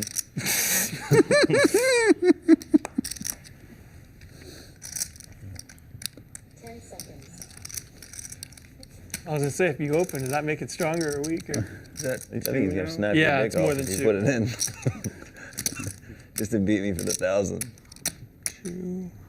4 deuce suited. 10 seconds. 2.4. Action folds to Wilson, who has ace-jack off. Shoves on Landon Tice. Nope. Looks down at jack-9 and declares nope, which is There's a real sweat there, though. just a way to signal that those A cards real will good come bet up. you just made. 10 seconds. All right, chat, who are we rooting for? I have a suspicion that we have lots of Landon Tice fans in the chat.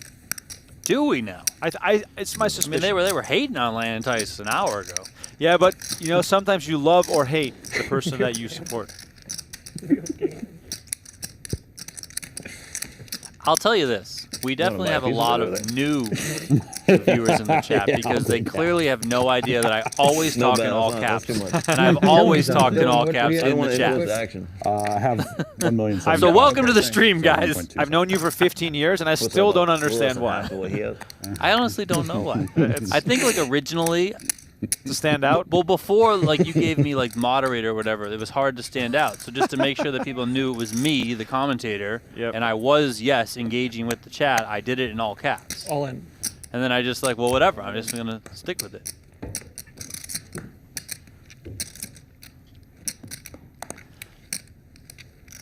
Baby.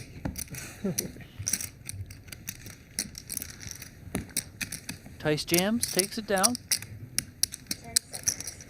Yeah, to do some. I feel as though Landon You're looking Tice's at- hair yeah. has gotten Better. a little crazier Real as hard to we've, get a hand that we've wants gone to- on here. Wants to pay.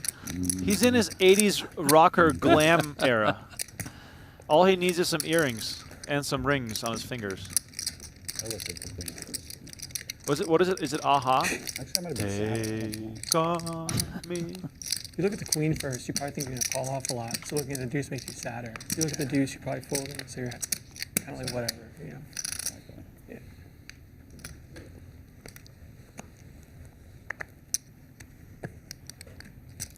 Ace-9 off for Lehr.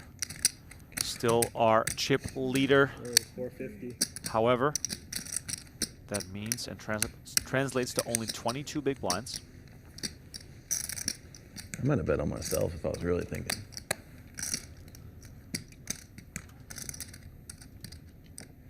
All in? All in. 2.6.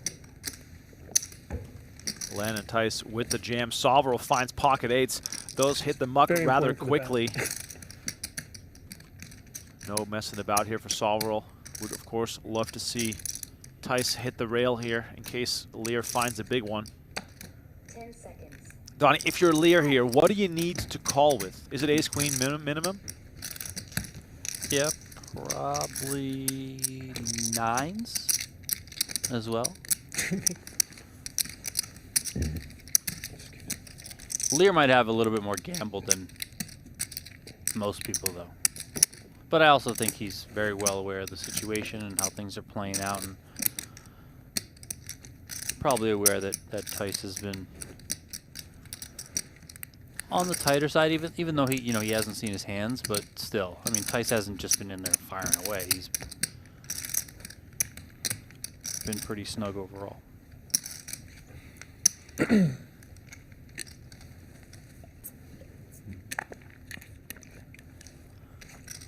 Linde now pretty short over there with sub 5 big blinds on the button.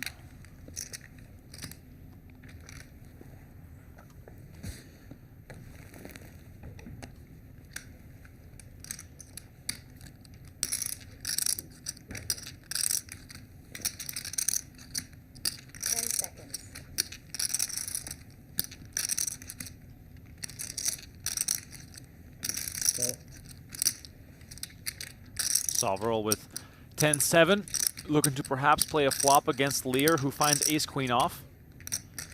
Raise it up, sir. 10 seconds. 6 more. 6 more, Remko. Not just 6, 6 more. Time extension.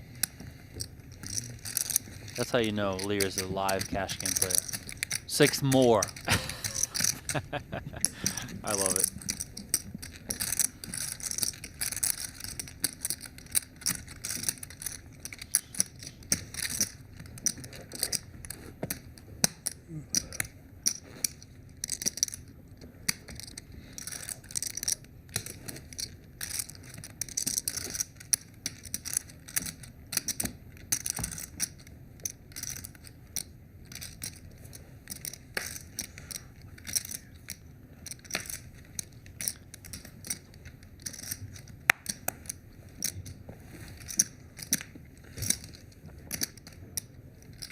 Just tuning in, we're 5-handed, event 3 of the PGT Last Chance. Subscribe to our YouTube channel, turn on post notifications as we are live every day this week until Thursday night. Then the Last Chance will conclude as we get set for the PGT Championship, $1 million free roll, live only on PokerGO, Friday and Saturday this very week. Action on Lehr in the small line with ace-jack. He could and probably will put Wilson to the test. But instead, Just makes the call. Lehr might be looking for it to go for a limp raise here. Also just not go too crazy with, you know, a pretty good but not an ultimately great hand.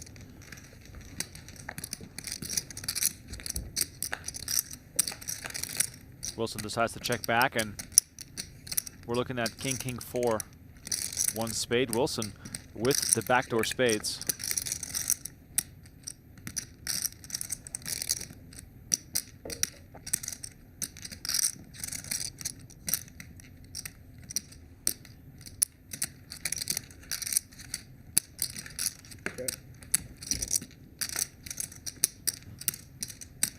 Action goes check, check. Great card for Wilson. Pairs the deuce, picks up the nut flush draw.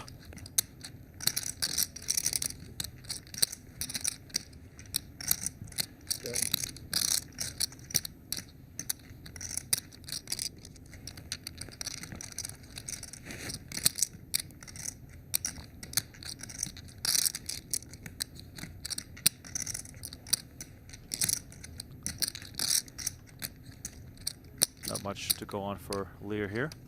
10 seconds. 200,000.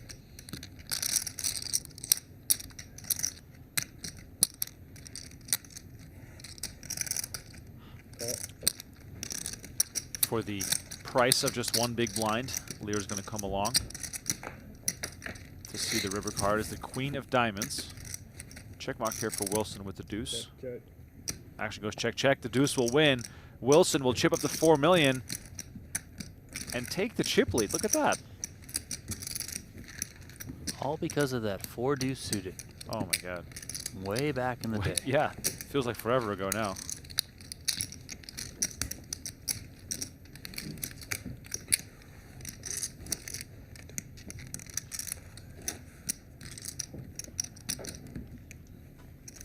Pretty bunched up here at the top of the leaderboard between just saved like Wilson, 3 million Lehr, chip and keys. also Landon Tice. 3.8, maybe. Well, you're calling. We shows, right? And you weren't gonna win. No, I wasn't going to win. Is your bet just between us two? But if some, like if it's someone else, it's a wash or not? Yep, it's a wash. Oh, it's not a race? Oh yeah, it's just, yeah, it's a wash. Yeah. 950. Well, Raise 950.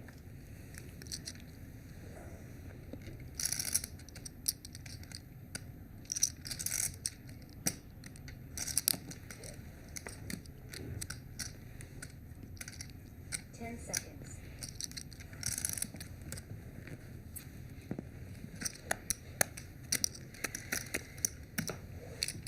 it's big for morale for him and you. Mm-hmm. Big for morale.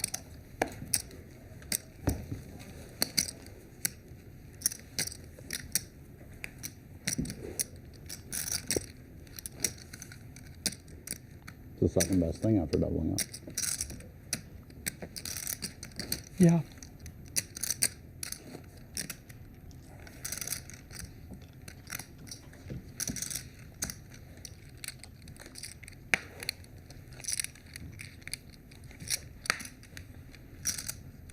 No more time clock. Mystery clock. Peaceful mountains.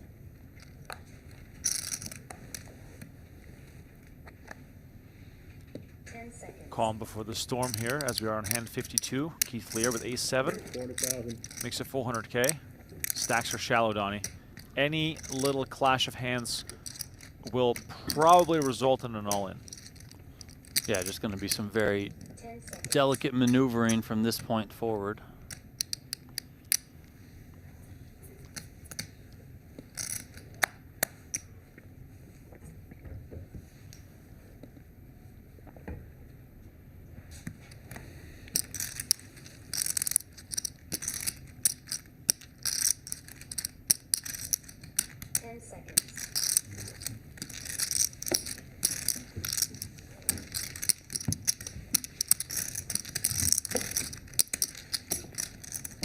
So maybe like 2.3.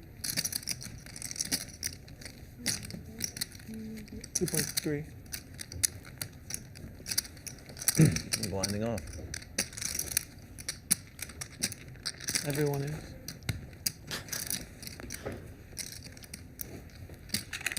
Donnie, do players enjoy this phase of the tournament where the stacks are shallow, but the payout, the pay jumps, and sort of the trophy are near? I mean, yeah, I think so. Out of this group, I would say Keith Lehr probably enjoys it the least. But, you know, I think the other players are definitely very much, I mean, you mentioned the math quiz aspect of it. Like, I mean, that's something that I think they love to figure out.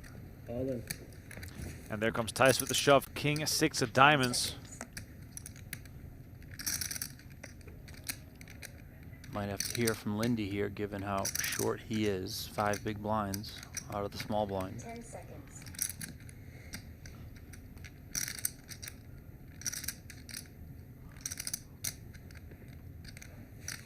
And he makes the call with ace-8. Soverel finds nothing, and here we go. All-in showdown between Linde and Tice. Linde's tournament life on the line. 10 seconds. Look at you all giddy like.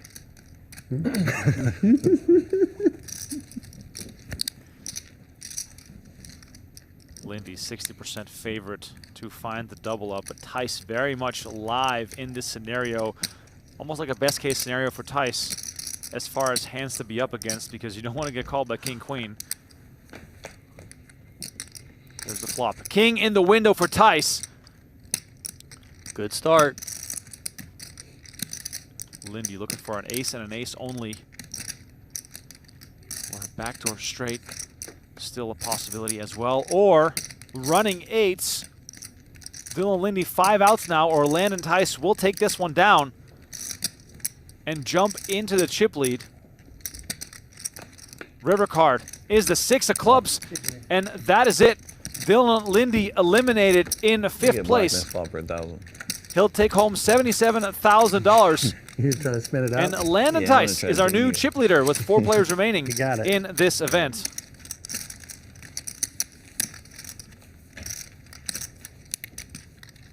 Plus, it'd be sick if I turned into 128 and then the next orbit. Try to be one time. All right, let's look at the chip counts. 23 bigs for Tice. That brings him the chip lead. Very close between him, Keith Lehr, and Brandon Wilson. Sam Soverel trailing with 11 big blinds.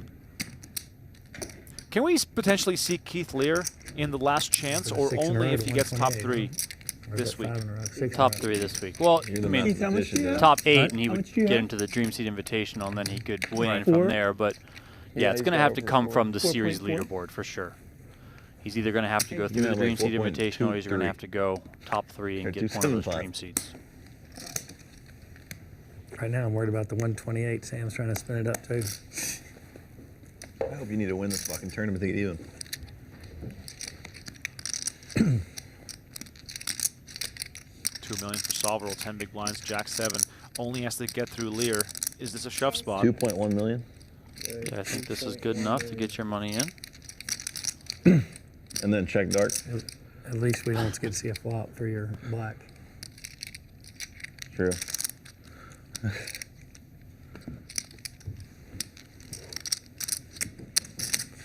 We're still on though, right? Sure. Black for 1,000. I'll just keep black and we'll just fucking run it until somebody has it all. No sleepers. Donnie, what can you pick up on as far as his side bet action? So 0 or 128. Sounds like these two are gambling with each other. Black for 2,000. No, hell no. Yeah, I got black. You got black for 2,000. All right, make it fucking 12. No, two. You got 2. You got 2. I have black. Yeah. For 2. Yeah. This way I can get ahead. I don't like to be always, you know. Yeah, no, I get it. And I can spin it. What do you have now, Landon? I have 4.5. Okay. 2, 3, 4, 4.5. Looks like we're playing the classic black or red flops between Lehr and Soverel. It's never enough action. Never enough. Gotta love If I ever it. get some black Big cards, stack. I'm moving in. I think we should double it every time we don't see a flop. You're at 4x now. You want to do 4? 2's good. This is how someone gets it all faster. Well, this is just, it's an odd number now because like, if I win, it'll be a 3.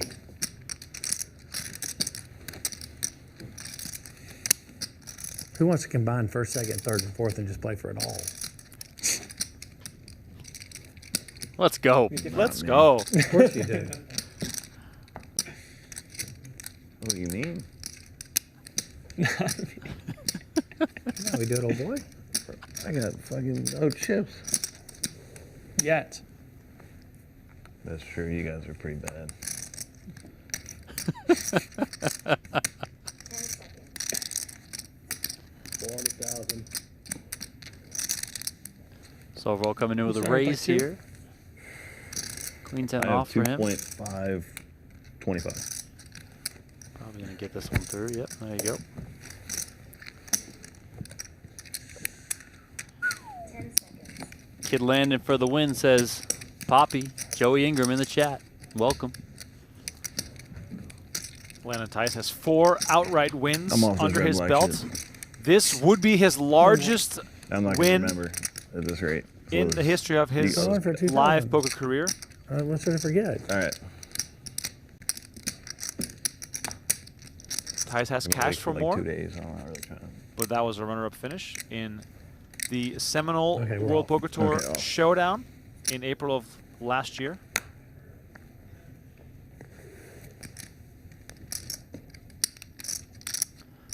Couple of 4s here for Mr. Wilson.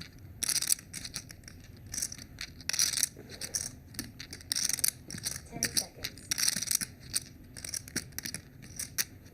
All in. All in. All of it. It's going to work.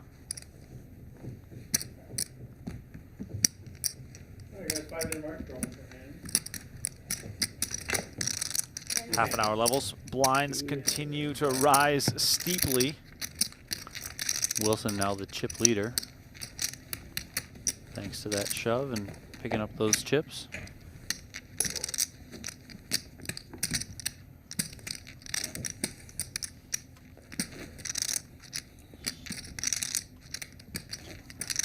You want to know the question I just saw pop up? That I'm always like kind of surprised people even care to ask is, what's the delay? And what does it matter? Yeah, well, who Is cares? if it's 25 minutes or an hour? Right, it's less than an hour, and it's more than half an hour.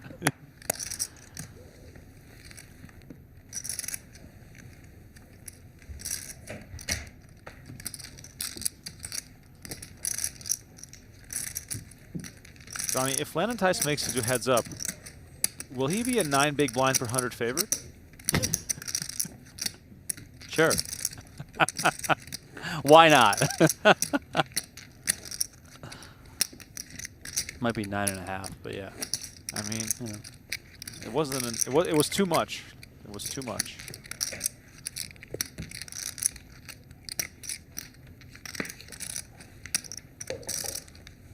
Last stand of this level.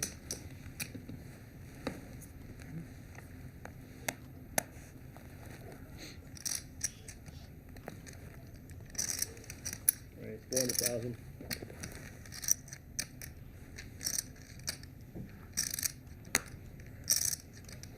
Couple of 6s for Tice. He's in there with the raise. 10 seconds. Are we gonna see a jam from Soverel?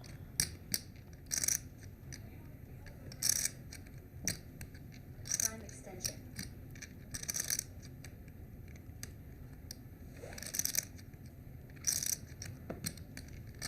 $2.5 million.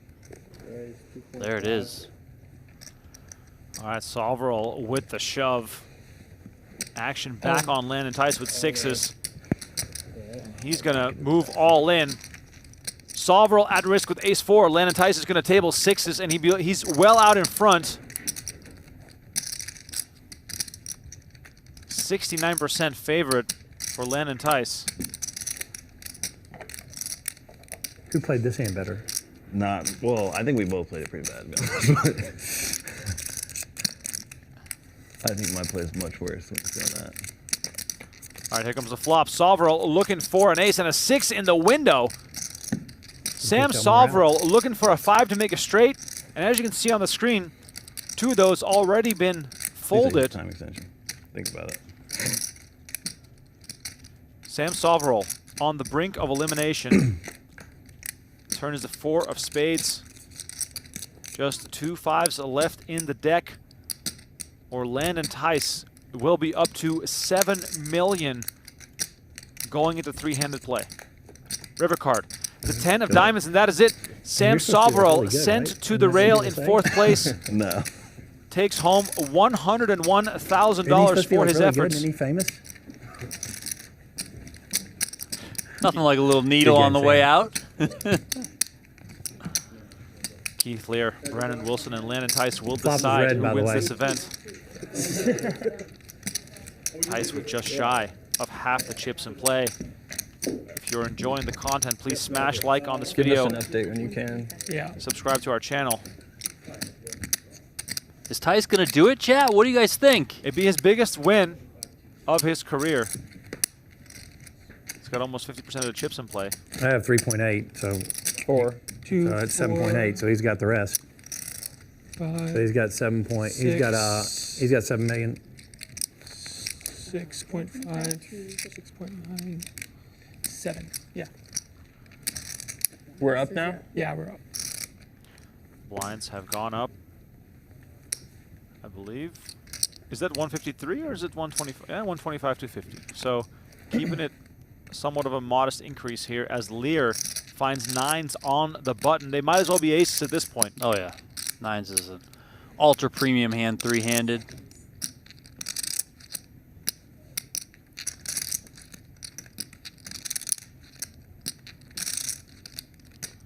Let's see how Lehr decides to play this one. Roll You it. can just raise, raise to induce a jam from somebody else. This works too. Oh my God, no way! Landon Tice finds kings, the Bad timing easiest on that call one. he'll ever make. Maybe. Happens. Keith Lehr's tournament life on the line, shoving 15 big blinds from the button. Landon Tice has him absolutely dominated, pair over pair. 8 million in the middle. All right, put some clubs out there and let's get a sweat. The biggest pot of the tournament so far between Landon Tice and Keith Lehr. Here comes the flop.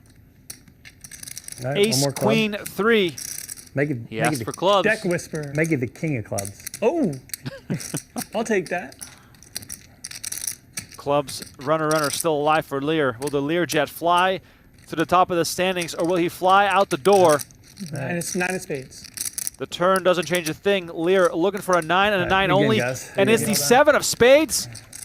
And all of a sudden, Landon Tice heads up for the largest win of his career versus Brandon Wilson. Entertaining display, as always, by Keith Lehr. He'll depart in 3rd place, taking home 130K. It was the big blind. Tice versus Wilson. Heads up for $110,000. That is the difference between 1st and 2nd. 184 versus 297. Makes me the button now. Because I wouldn't. Feels pay like big it's heads price. up between 2 guys that really did come back from the dead here. Both Oh, were yeah. very Yes. short. I mean, Wilson was down Those are to like important. 4 big blinds or something before when he doubled up with the 4 deuce suited. It was through Lehr back Poker, then. a game of infinite complexity. How simple can we make it? Every hand I play is a teacher, each emotion a guide. Our experience and technological innovation will help you unlock your game's potential. Octopi Poker. Pursue mastery. All right, back inside the studio. Okay. Tice versus Wilson cards about to get in the air for the heads-up Undercoin? portion of this Yeah. event. Landon Tice does not have a favorable relationship was with big heads-up play. blind, 3-handed. The wager versus Yeah, Bill things Perkins somehow backfired in the I was happy to see it. horrible, Yeah. most horrible way possible, but he is here for some redemption, perhaps. I was really happy to see Ace-4 off, to be honest. To be honest. Me too. 2 back-to-back happy hands. Oh. 3.8, yeah? Yeah. Okay, cool. Not. I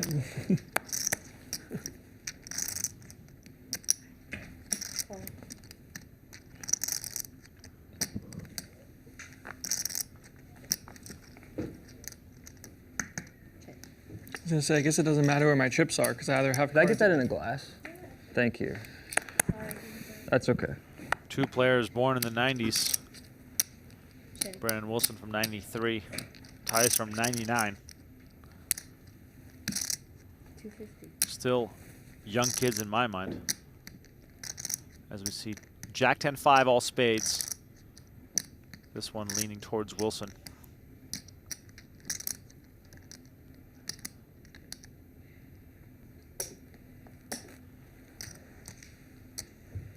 Sorry, I'll push him in more.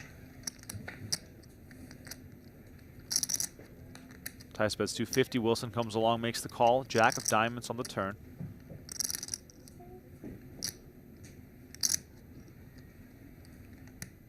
I was joking earlier about the lost wager versus Bill Perkins, but undoubtedly that match must have helped Tice's heads-up game.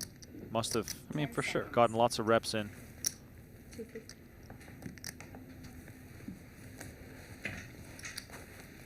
Reminder, guys, heads up, we draw at 3.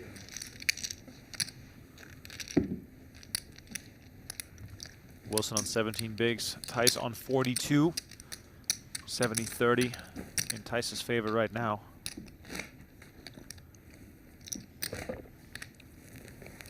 Live reporting for event number 4 is now active on PGT.com. You can follow along with the next event, which will have its final table stream tomorrow at 1 p.m. Pacific time, 4 p.m. Eastern. Turnouts have been big in our series so far. Players remain highly motivated to claim a top 3 spot in this last chance series to qualify for the $1 million free roll. So all the big names coming out for this series. Registration still open for event number 4 for a couple more hours. Cool.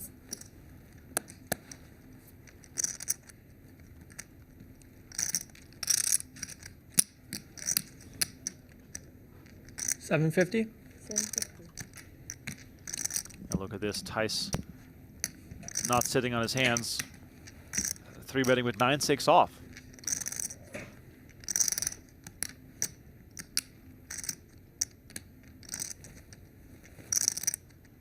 Would expect Wilson just gets this in here.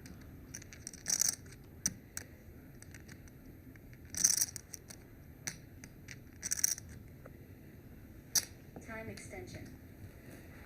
Gonna call in position.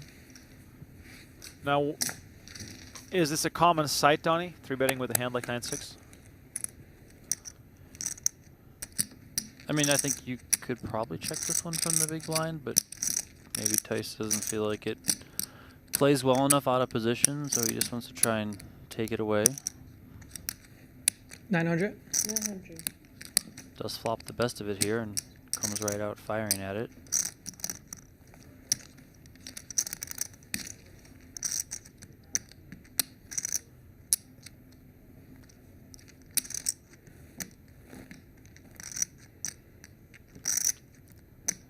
With that 6 on the flop, Tice takes the lead here. Not many prospects here for Wilson, especially given his chip position.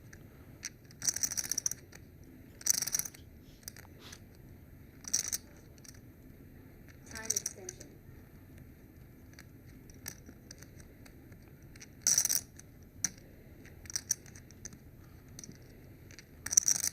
Wilson actually limping pre.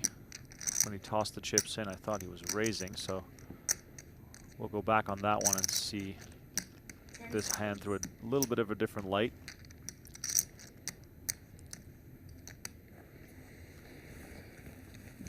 And Wilson does let it go.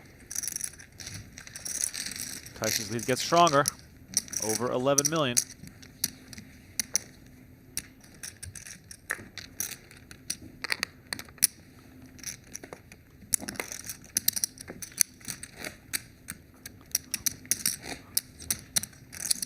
I think I'm a little bit surprised there not to see Wilson just limp jam there.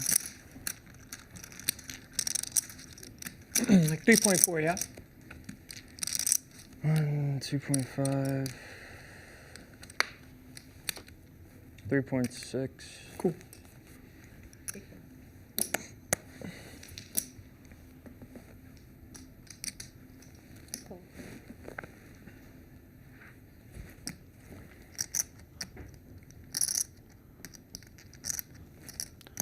Tice gonna limp this one. Really gonna just try and apply the pressure as much as possible. Play pots in position. Big blind ante, of course, makes it very enticing to just get in there, see flops. Interesting one here. Tice with the gutter. Wilson with the pair.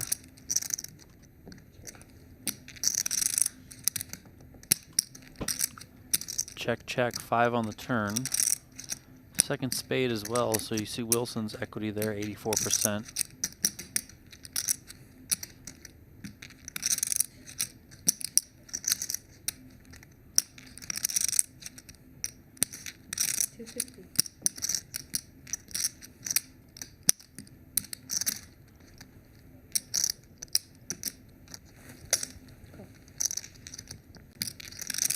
Bet and call, Wilson opting to lead the turn there. Queen on the river.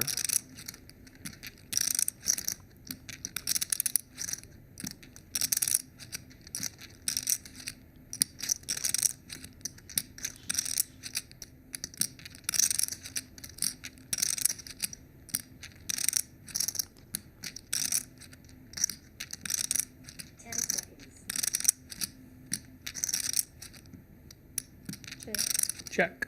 Check. Always have. Action goes check, check. Wilson shows down the 6. Takes one down.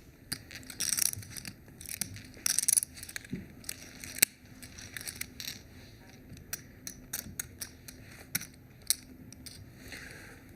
case you're just joining us, this is the heads-up battle in event number 3. Landon Tice versus Brandon Wilson.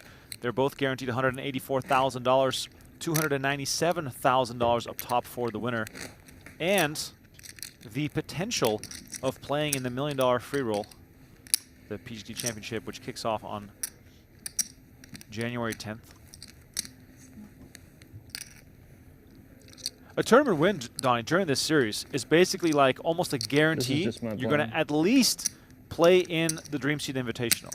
Yeah, for sure. I mean, and you're going to be right there contending for one of those 3 dream seats until the end, so either player here, Wilson or Tice, can get this victory.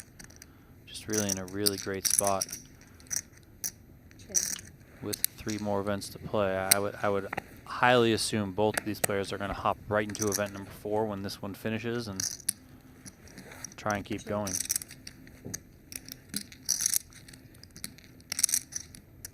Wilson flops. King 9. Yeah, limp pot again. Tice this time opting to check back. 250.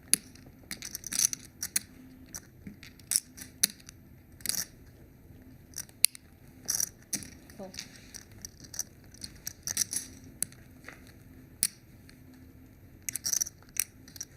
Check. Wilson bet 250. Tice comes along and makes the call. Deuce of diamonds on the turn. Nothing out there for Tice. No potential.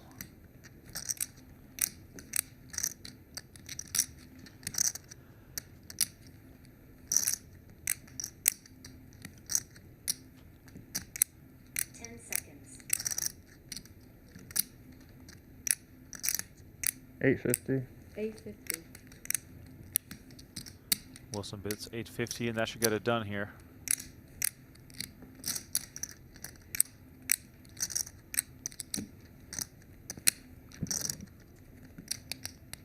Unless, what's our motivation on the turn here to make the call?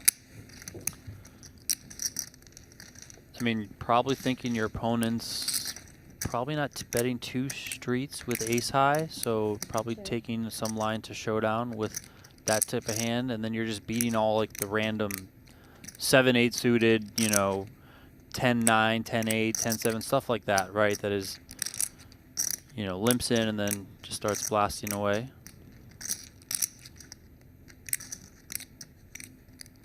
The jack is interesting. I mean, there was probably some like Jack X for Wilson in his range. So Wilson moves all in here. Tice ultimately lets it go.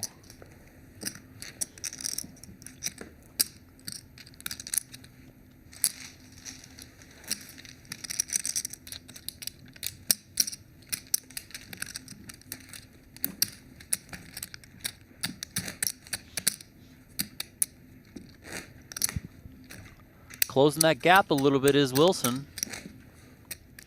Up to 5.7. 234.5. So you have like 5 now, yeah? 5.5, including the blinds, I think.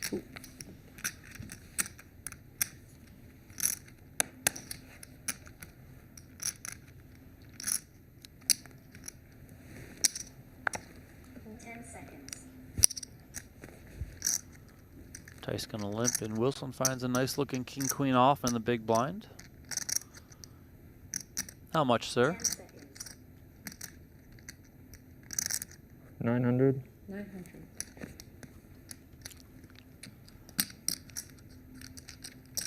Players taking turns limping on the button. Also taking turns raising from the big blind.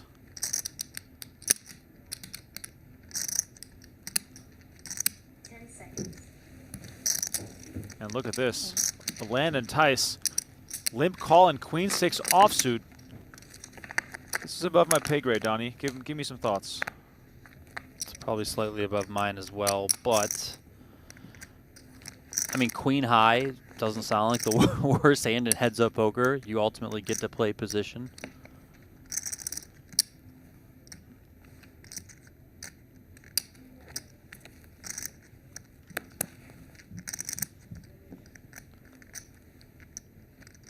Tice will likely just be done with this here. 800. 800. And look at this. Tice bleeding heavily in the early stages of this heads-up battle. Wilson winning the majority of hands and chipping up very nicely to 6.6.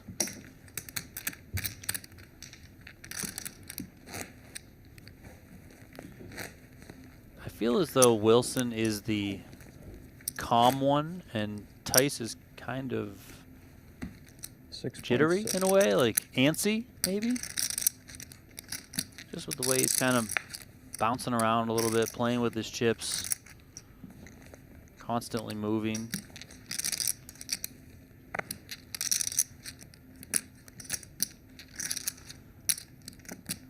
Gap is as close as it's ever been here between these two. Remko, of course, earlier talked about how well Wilson has performed in high rollers over the years, even though he's only been on the scene for a couple of years, you know, as has Tice.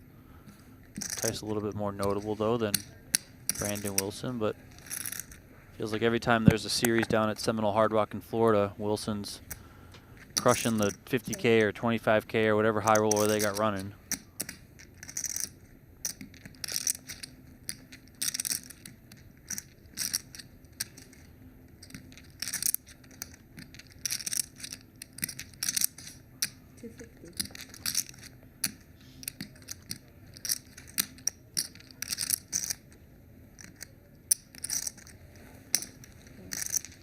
Tice is going to check call here with the king high and the gutter. 4 on the turn. That gives Tice a pair of 4s.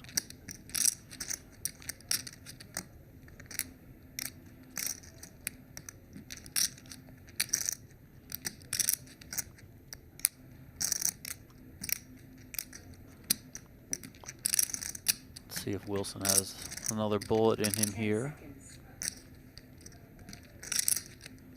1.4. 1.4. A little bit over pot here from Wilson, 1.4 million into 1.25.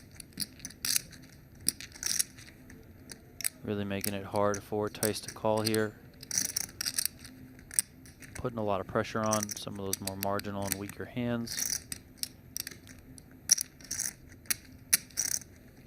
But Tice says, I'm sticking around. Doesn't take too long and makes the call. He does have the best hand. 7 of spades on the river.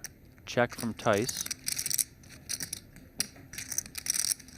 Can Wilson find another shell?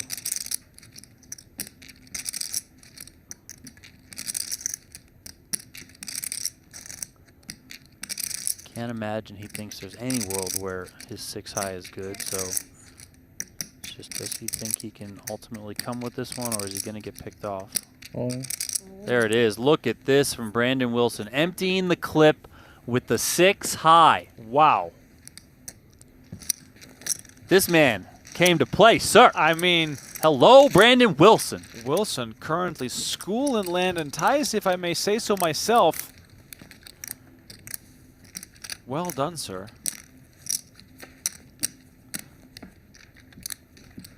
And Wilson now in the lead, 8.7 versus 6.1. Yeah, that was a big, big shift there. Wilson understandably feeling it. I mean, what a didn't even have to endure a long tank. No. I mean, just and what a beautiful game poker is. Just calling it all in with 4 deuce suited for your tournament life, doubling up, and just taking full control. Landon Tice, though, anything but out of here because he's still got plenty of chips. Let's see if he can fight back. Comes with the limp. Now, Donnie, does Wilson have to be careful not to push that gas pedal in too far and the risk of running into a real hand? Yeah, sure. I mean, I don't think you have to up tilt in a way, you know, to bring out a poker term for it. You know, you're in control, but you're not. I know that line we just saw where he went 3 streets with the 6 high, you know, might seem a little bit crazy, but it's probably hard for Tice there to have a lot of really good hands. So it was a well-executed, well-timed line and bluff from Wilson. So just kind of stick to the game plan that's been working so far, which is the calculated pressure, calculated aggression.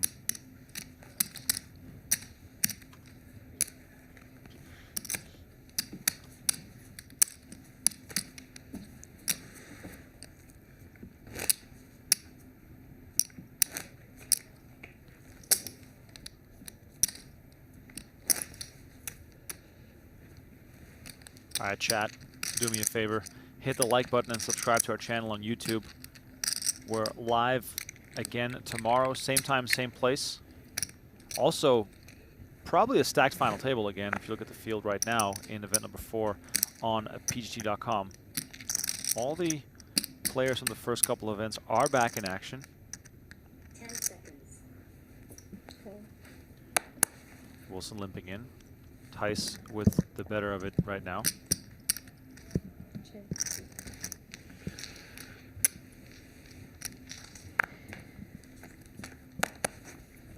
This is just one of the better chat days I think we've ever had. I mean, it's just it's all over the place out there.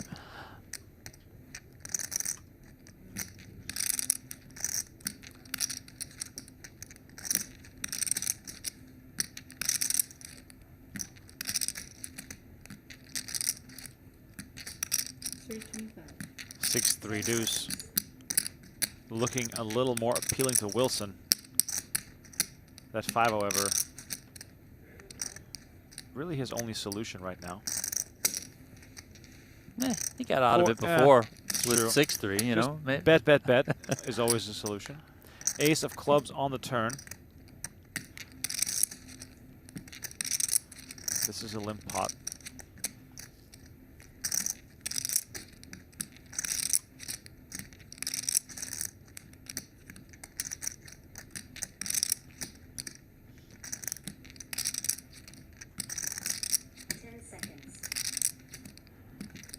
$900. And Wilson does what he's been doing. He continues to fire, and Tice has to give up once more. Look at this. Without showdown, Wilson almost up to a 2-1 chip lead.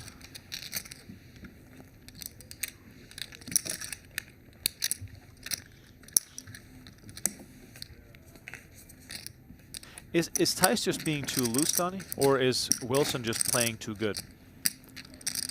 I think it's more that Wilson is playing pretty exceptional here than Tice is playing too loose. I mean, maybe a little loose, yes, but it's also heads up, so you got to open things up a bit, right? Yep.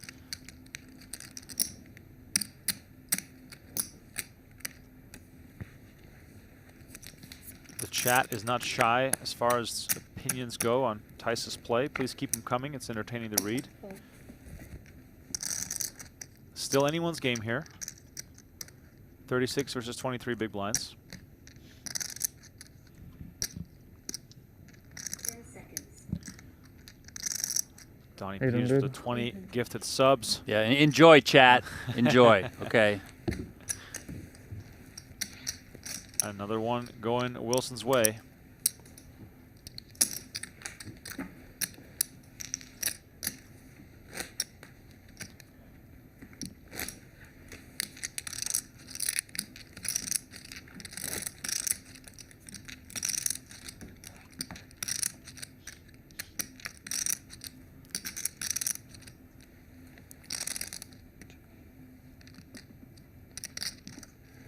Five 5.3. Let me make sure. 5. Yeah, 5.3.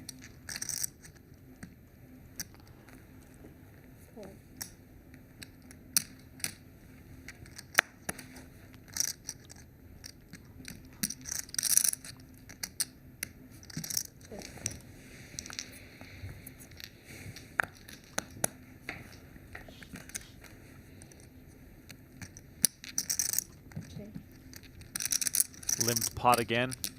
A7, 9, 2 hearts. Very similar hands, and if recent hands have been an indication, Wilson usually on the winning side of this with his aggression. Do you think Tice is just too passive, calling down, hoping for something to develop, versus perhaps taking initiative, trying to make some moves of his own? I mean, given like the hands he's had to work with, I don't think he's been too passive. I think he's been kind of right in line.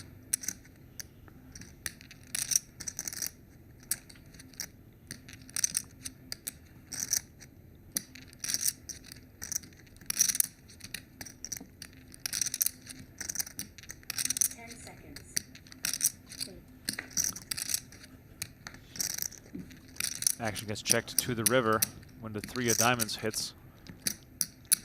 Hard to believe anyone will think they got the best of it here as Tice correctly takes a stab at this one.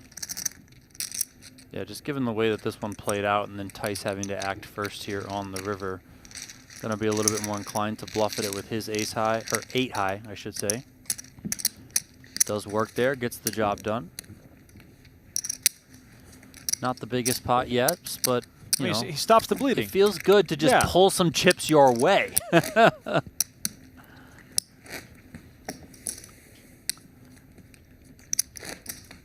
6 million? 6, yeah, like 6.05.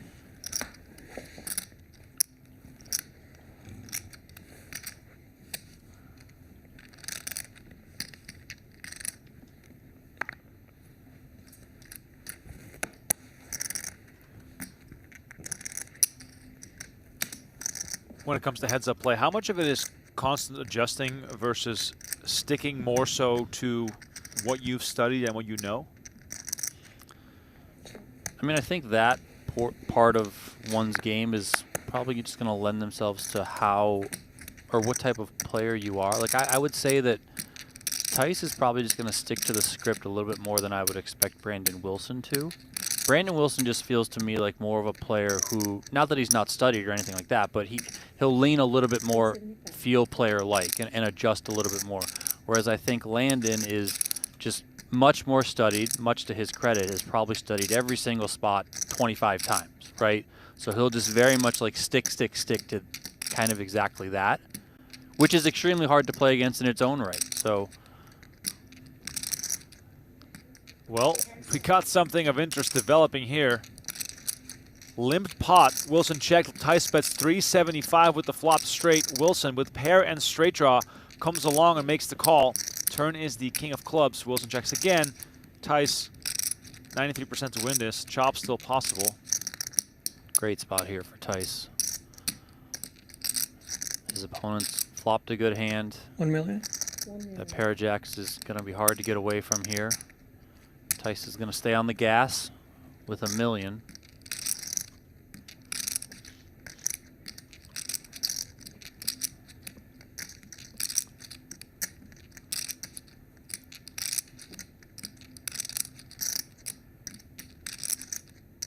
Wilson's jack still looking fairly good with the gut shot pair to come along with it, especially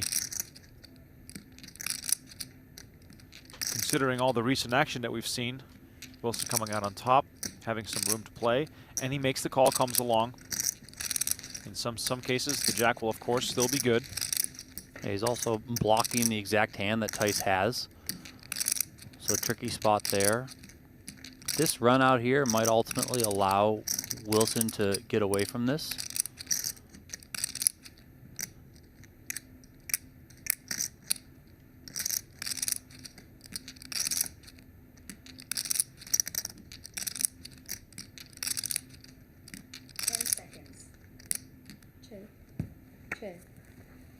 Action goes check, check.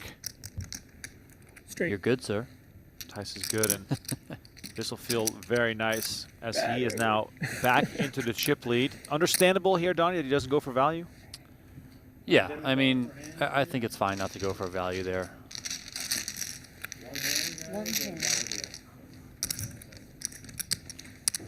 Obviously, with that 4-liner out there, it just makes it difficult, you know, to probably get called by some hands that are worse. So check back, pull the chips in, take the chip lead. Now I'll blank on the river like a nice 3. That would have been fun. 6.8. Oh, yeah. Tice sort of got screwed there by the run out. If that comes low, low. Yeah, I mean, even if the turn was still a king and the river is, you know, a 3 or something like that, it's probably not 100% that Wilson calls. It's obviously more so that he would call than not, but compared to what was or how it played out before. But yeah, I mean, it's just a little bit unfortunate for Tice, but I would say not necessarily guaranteed that he 750. gets full value from it, because Wilson, I think, is still capable of folding. I mean, you know, say what you will about how this match has been going so far. Both players coming here to play. Tice has seen multiple turns and rivers. Wilson has been swinging for the fences. It's been a good match so far. We're still heads up here at the PGT Last Chance. Good reminder here to try out PlayPokerGo.com, available now on web, iOS, and Android. A fun and free online poker game. So deal yourself in at PlayPokerGo.com, available on web, iOS, and Android. The perfect way to entertain yourself while you watch some high-stakes tournament action. Back inside the final table area.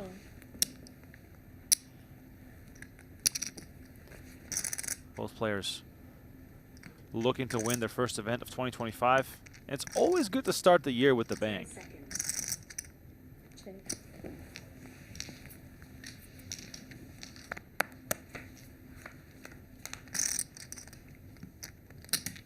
Ace, Queen, 7, 2 diamonds on the flop here. As we've learned over the years, there's no folding pre-flop and heads-up poker with the big blind ante involved. Players very much inclined to at least limp. Well, there's also less raising that you see. That's true. Which is because, again, pointing to that big blind ante, you know, you start raising, what, 2, 2.5, even 3x from the button just with the big blind ante. That ante being so large, heads up, you're just more inclined to call from the big blind, defend much more. So players tend to take a heavily weighted limping approach.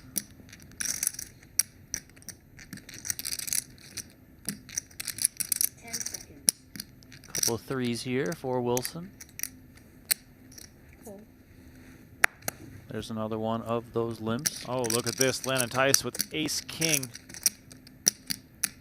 Donnie, you've mentioned the limp raise before. Would this qualify for that, or are threes just too weak?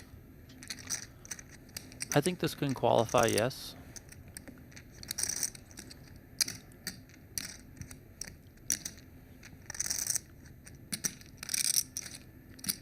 Tice coming with the straight 3x. 10 seconds. Action back on Wilson. Call. And he moves all in. Tice snaps it off, and there it is. Playing for it all. 12.5 million in the middle. Landon Tice, a favorable run out away. For this time, it's an ace-king kind of spot versus the deuces. At least for me. A favorable run out away from winning the largest, or raking in the largest score of his career as far as an outright tournament win goes. All right, here comes the flop.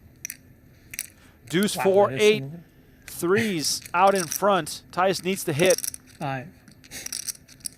I was thinking the same thing. A 5 would give Tice a wheel draw. Turn card is the 7 of clubs. Tice in dire need of an ace or a king. Brandon Wilson 1 card away from an enormous chip lead. River card, the 6 of spades. And Wilson fades all the big cards. And he now in a commanding chip position, but it's not over yet. Tice still with some chips left.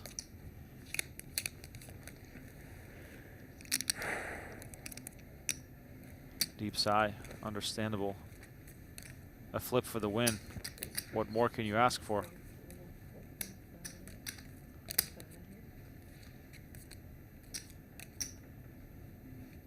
Six. 6.1. 6.1? Yeah.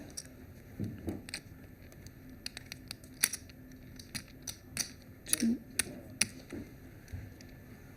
4. 6. 1. And all of a sudden, Landon Tice down to 2.3 million. 7 big blinds. 2.1. 2. Drawing hand. Yeah. Didn't draw. No luck on the draw. 2.375. That's what I have now. 2.375.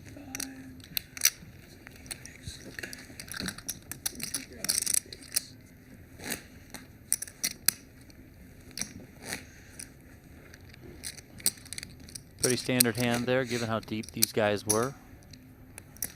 Money understandably goes in, of course. The 3's held. What are you going to do?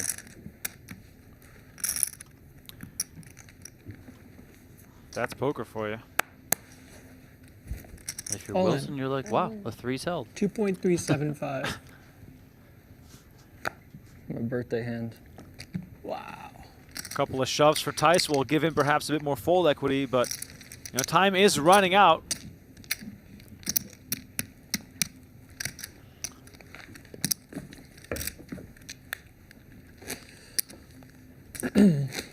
Good pickup there on that first shove after getting doubled through.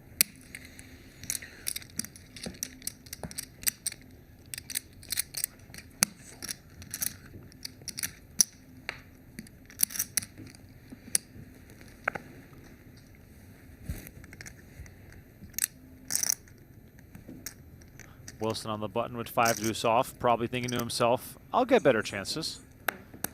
Still gonna limp in. All in. All in. And Tice shoves with queen 7, takes down his second hand in a row. And hey, that's how it starts. Back up to 10 bigs.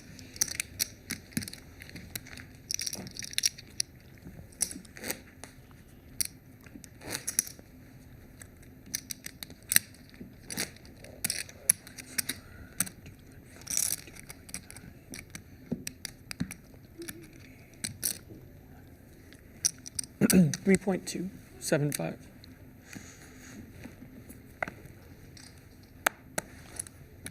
Tice's turn with All the in. threes. Here we go. Another shove. 3.275. Jack 10 off for Wilson. Tice risking it all with the small pocket pair, looking to imitate his opponent who just doubled up with the same hand versus his ace-king.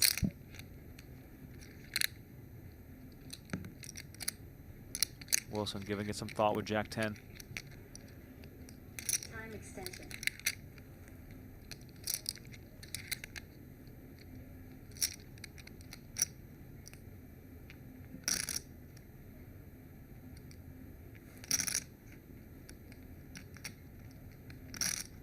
Burning some time here. Jack 10. 10 seconds. Speaking of drawing hands, Donnie. Yeah, I mean, I think it's a quicker call if he's got Jack 10 suited, Jack 10 off. It's Works fine good to for think you, about, so but I might as also well. fine to call here. All right, well, here we go. Landon Tice at risk with the threes. For today. I didn't say the exact same board you put last time would be great. 8, 7, 4, deuce. So we can 6. immediately rule that one out. Yeah, that's how numbers and math work. Wilson 50% to end the 9, tournament right 7, here on the 4. spot. 9, 7, 4 is like a good board, you know. Good TV All right, board. here comes the flop. 9 in the That's window, not Jack good for right him. behind it. That's good for And him. Landon Tice now drawing to 2 outs to stay alive in this event, or else Red the card. title will go That's to the Brandon Wilson. Like a 7. Looking for a sweat. That's no good. It's the king of diamonds, and that's no good. Tice still down to 2 outs.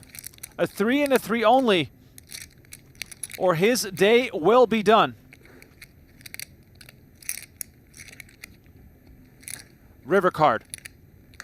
It's the ace of spades, Thank you. and Brandon Good game, Wilson man. is Good game. victorious. Landon Tice collects $184,450, but Brandon Wilson takes home the big prize, $297,500. If the river wasn't an ace, And you would have had a the decision gold trophy. in the 9-8 hand. Yeah. It was like a deuce. Yeah. I had 3 minutes to think about it. Yeah. Tyson Wilson with a bit of chatter here about I would've gone some of the all hands in. at this final table. Let me show you the leaderboard right here with Wilson coming out on top. 297 is his 3 big blind spin. share of the prize pool. Yeah. As you can Yeah. see, Tice takes home Very fortunate. 184. I mean, Thank you to everyone who Nice watched. one. My name is Remko Rinkema. Donnie Peters Yeah, you alongside came me in in the booth 4 for of 7, coverage and then had of this 7 Event bigs or 3 whatever. final table of the PGT Last Chance. Stay in tune with all that's going Good on luck in the next one. at this You Last too, man. Chance series Big on game. PGT.com. Live reporting underway right now as we take a look inside the room. And look at that, Jason Kuhn in the mix. Alex Foxen. Is that Daniel Negreanu? I don't know. Jury is still out whether Negreanu has entered the building. Event 4 streaming tomorrow, January 7th at 4 p.m. And you can see on the screen on the 8th and the 9th, we're going to run it back. So 3 more big final tables to come with fantastic lineups guaranteed, given how strong these fields have been here. Thank you all so much for watching. Once again, PGT.com has the live reporting and the current standings in the race for the PGT Championship. For now, I want to wish you all a good night, and I'll see you tomorrow.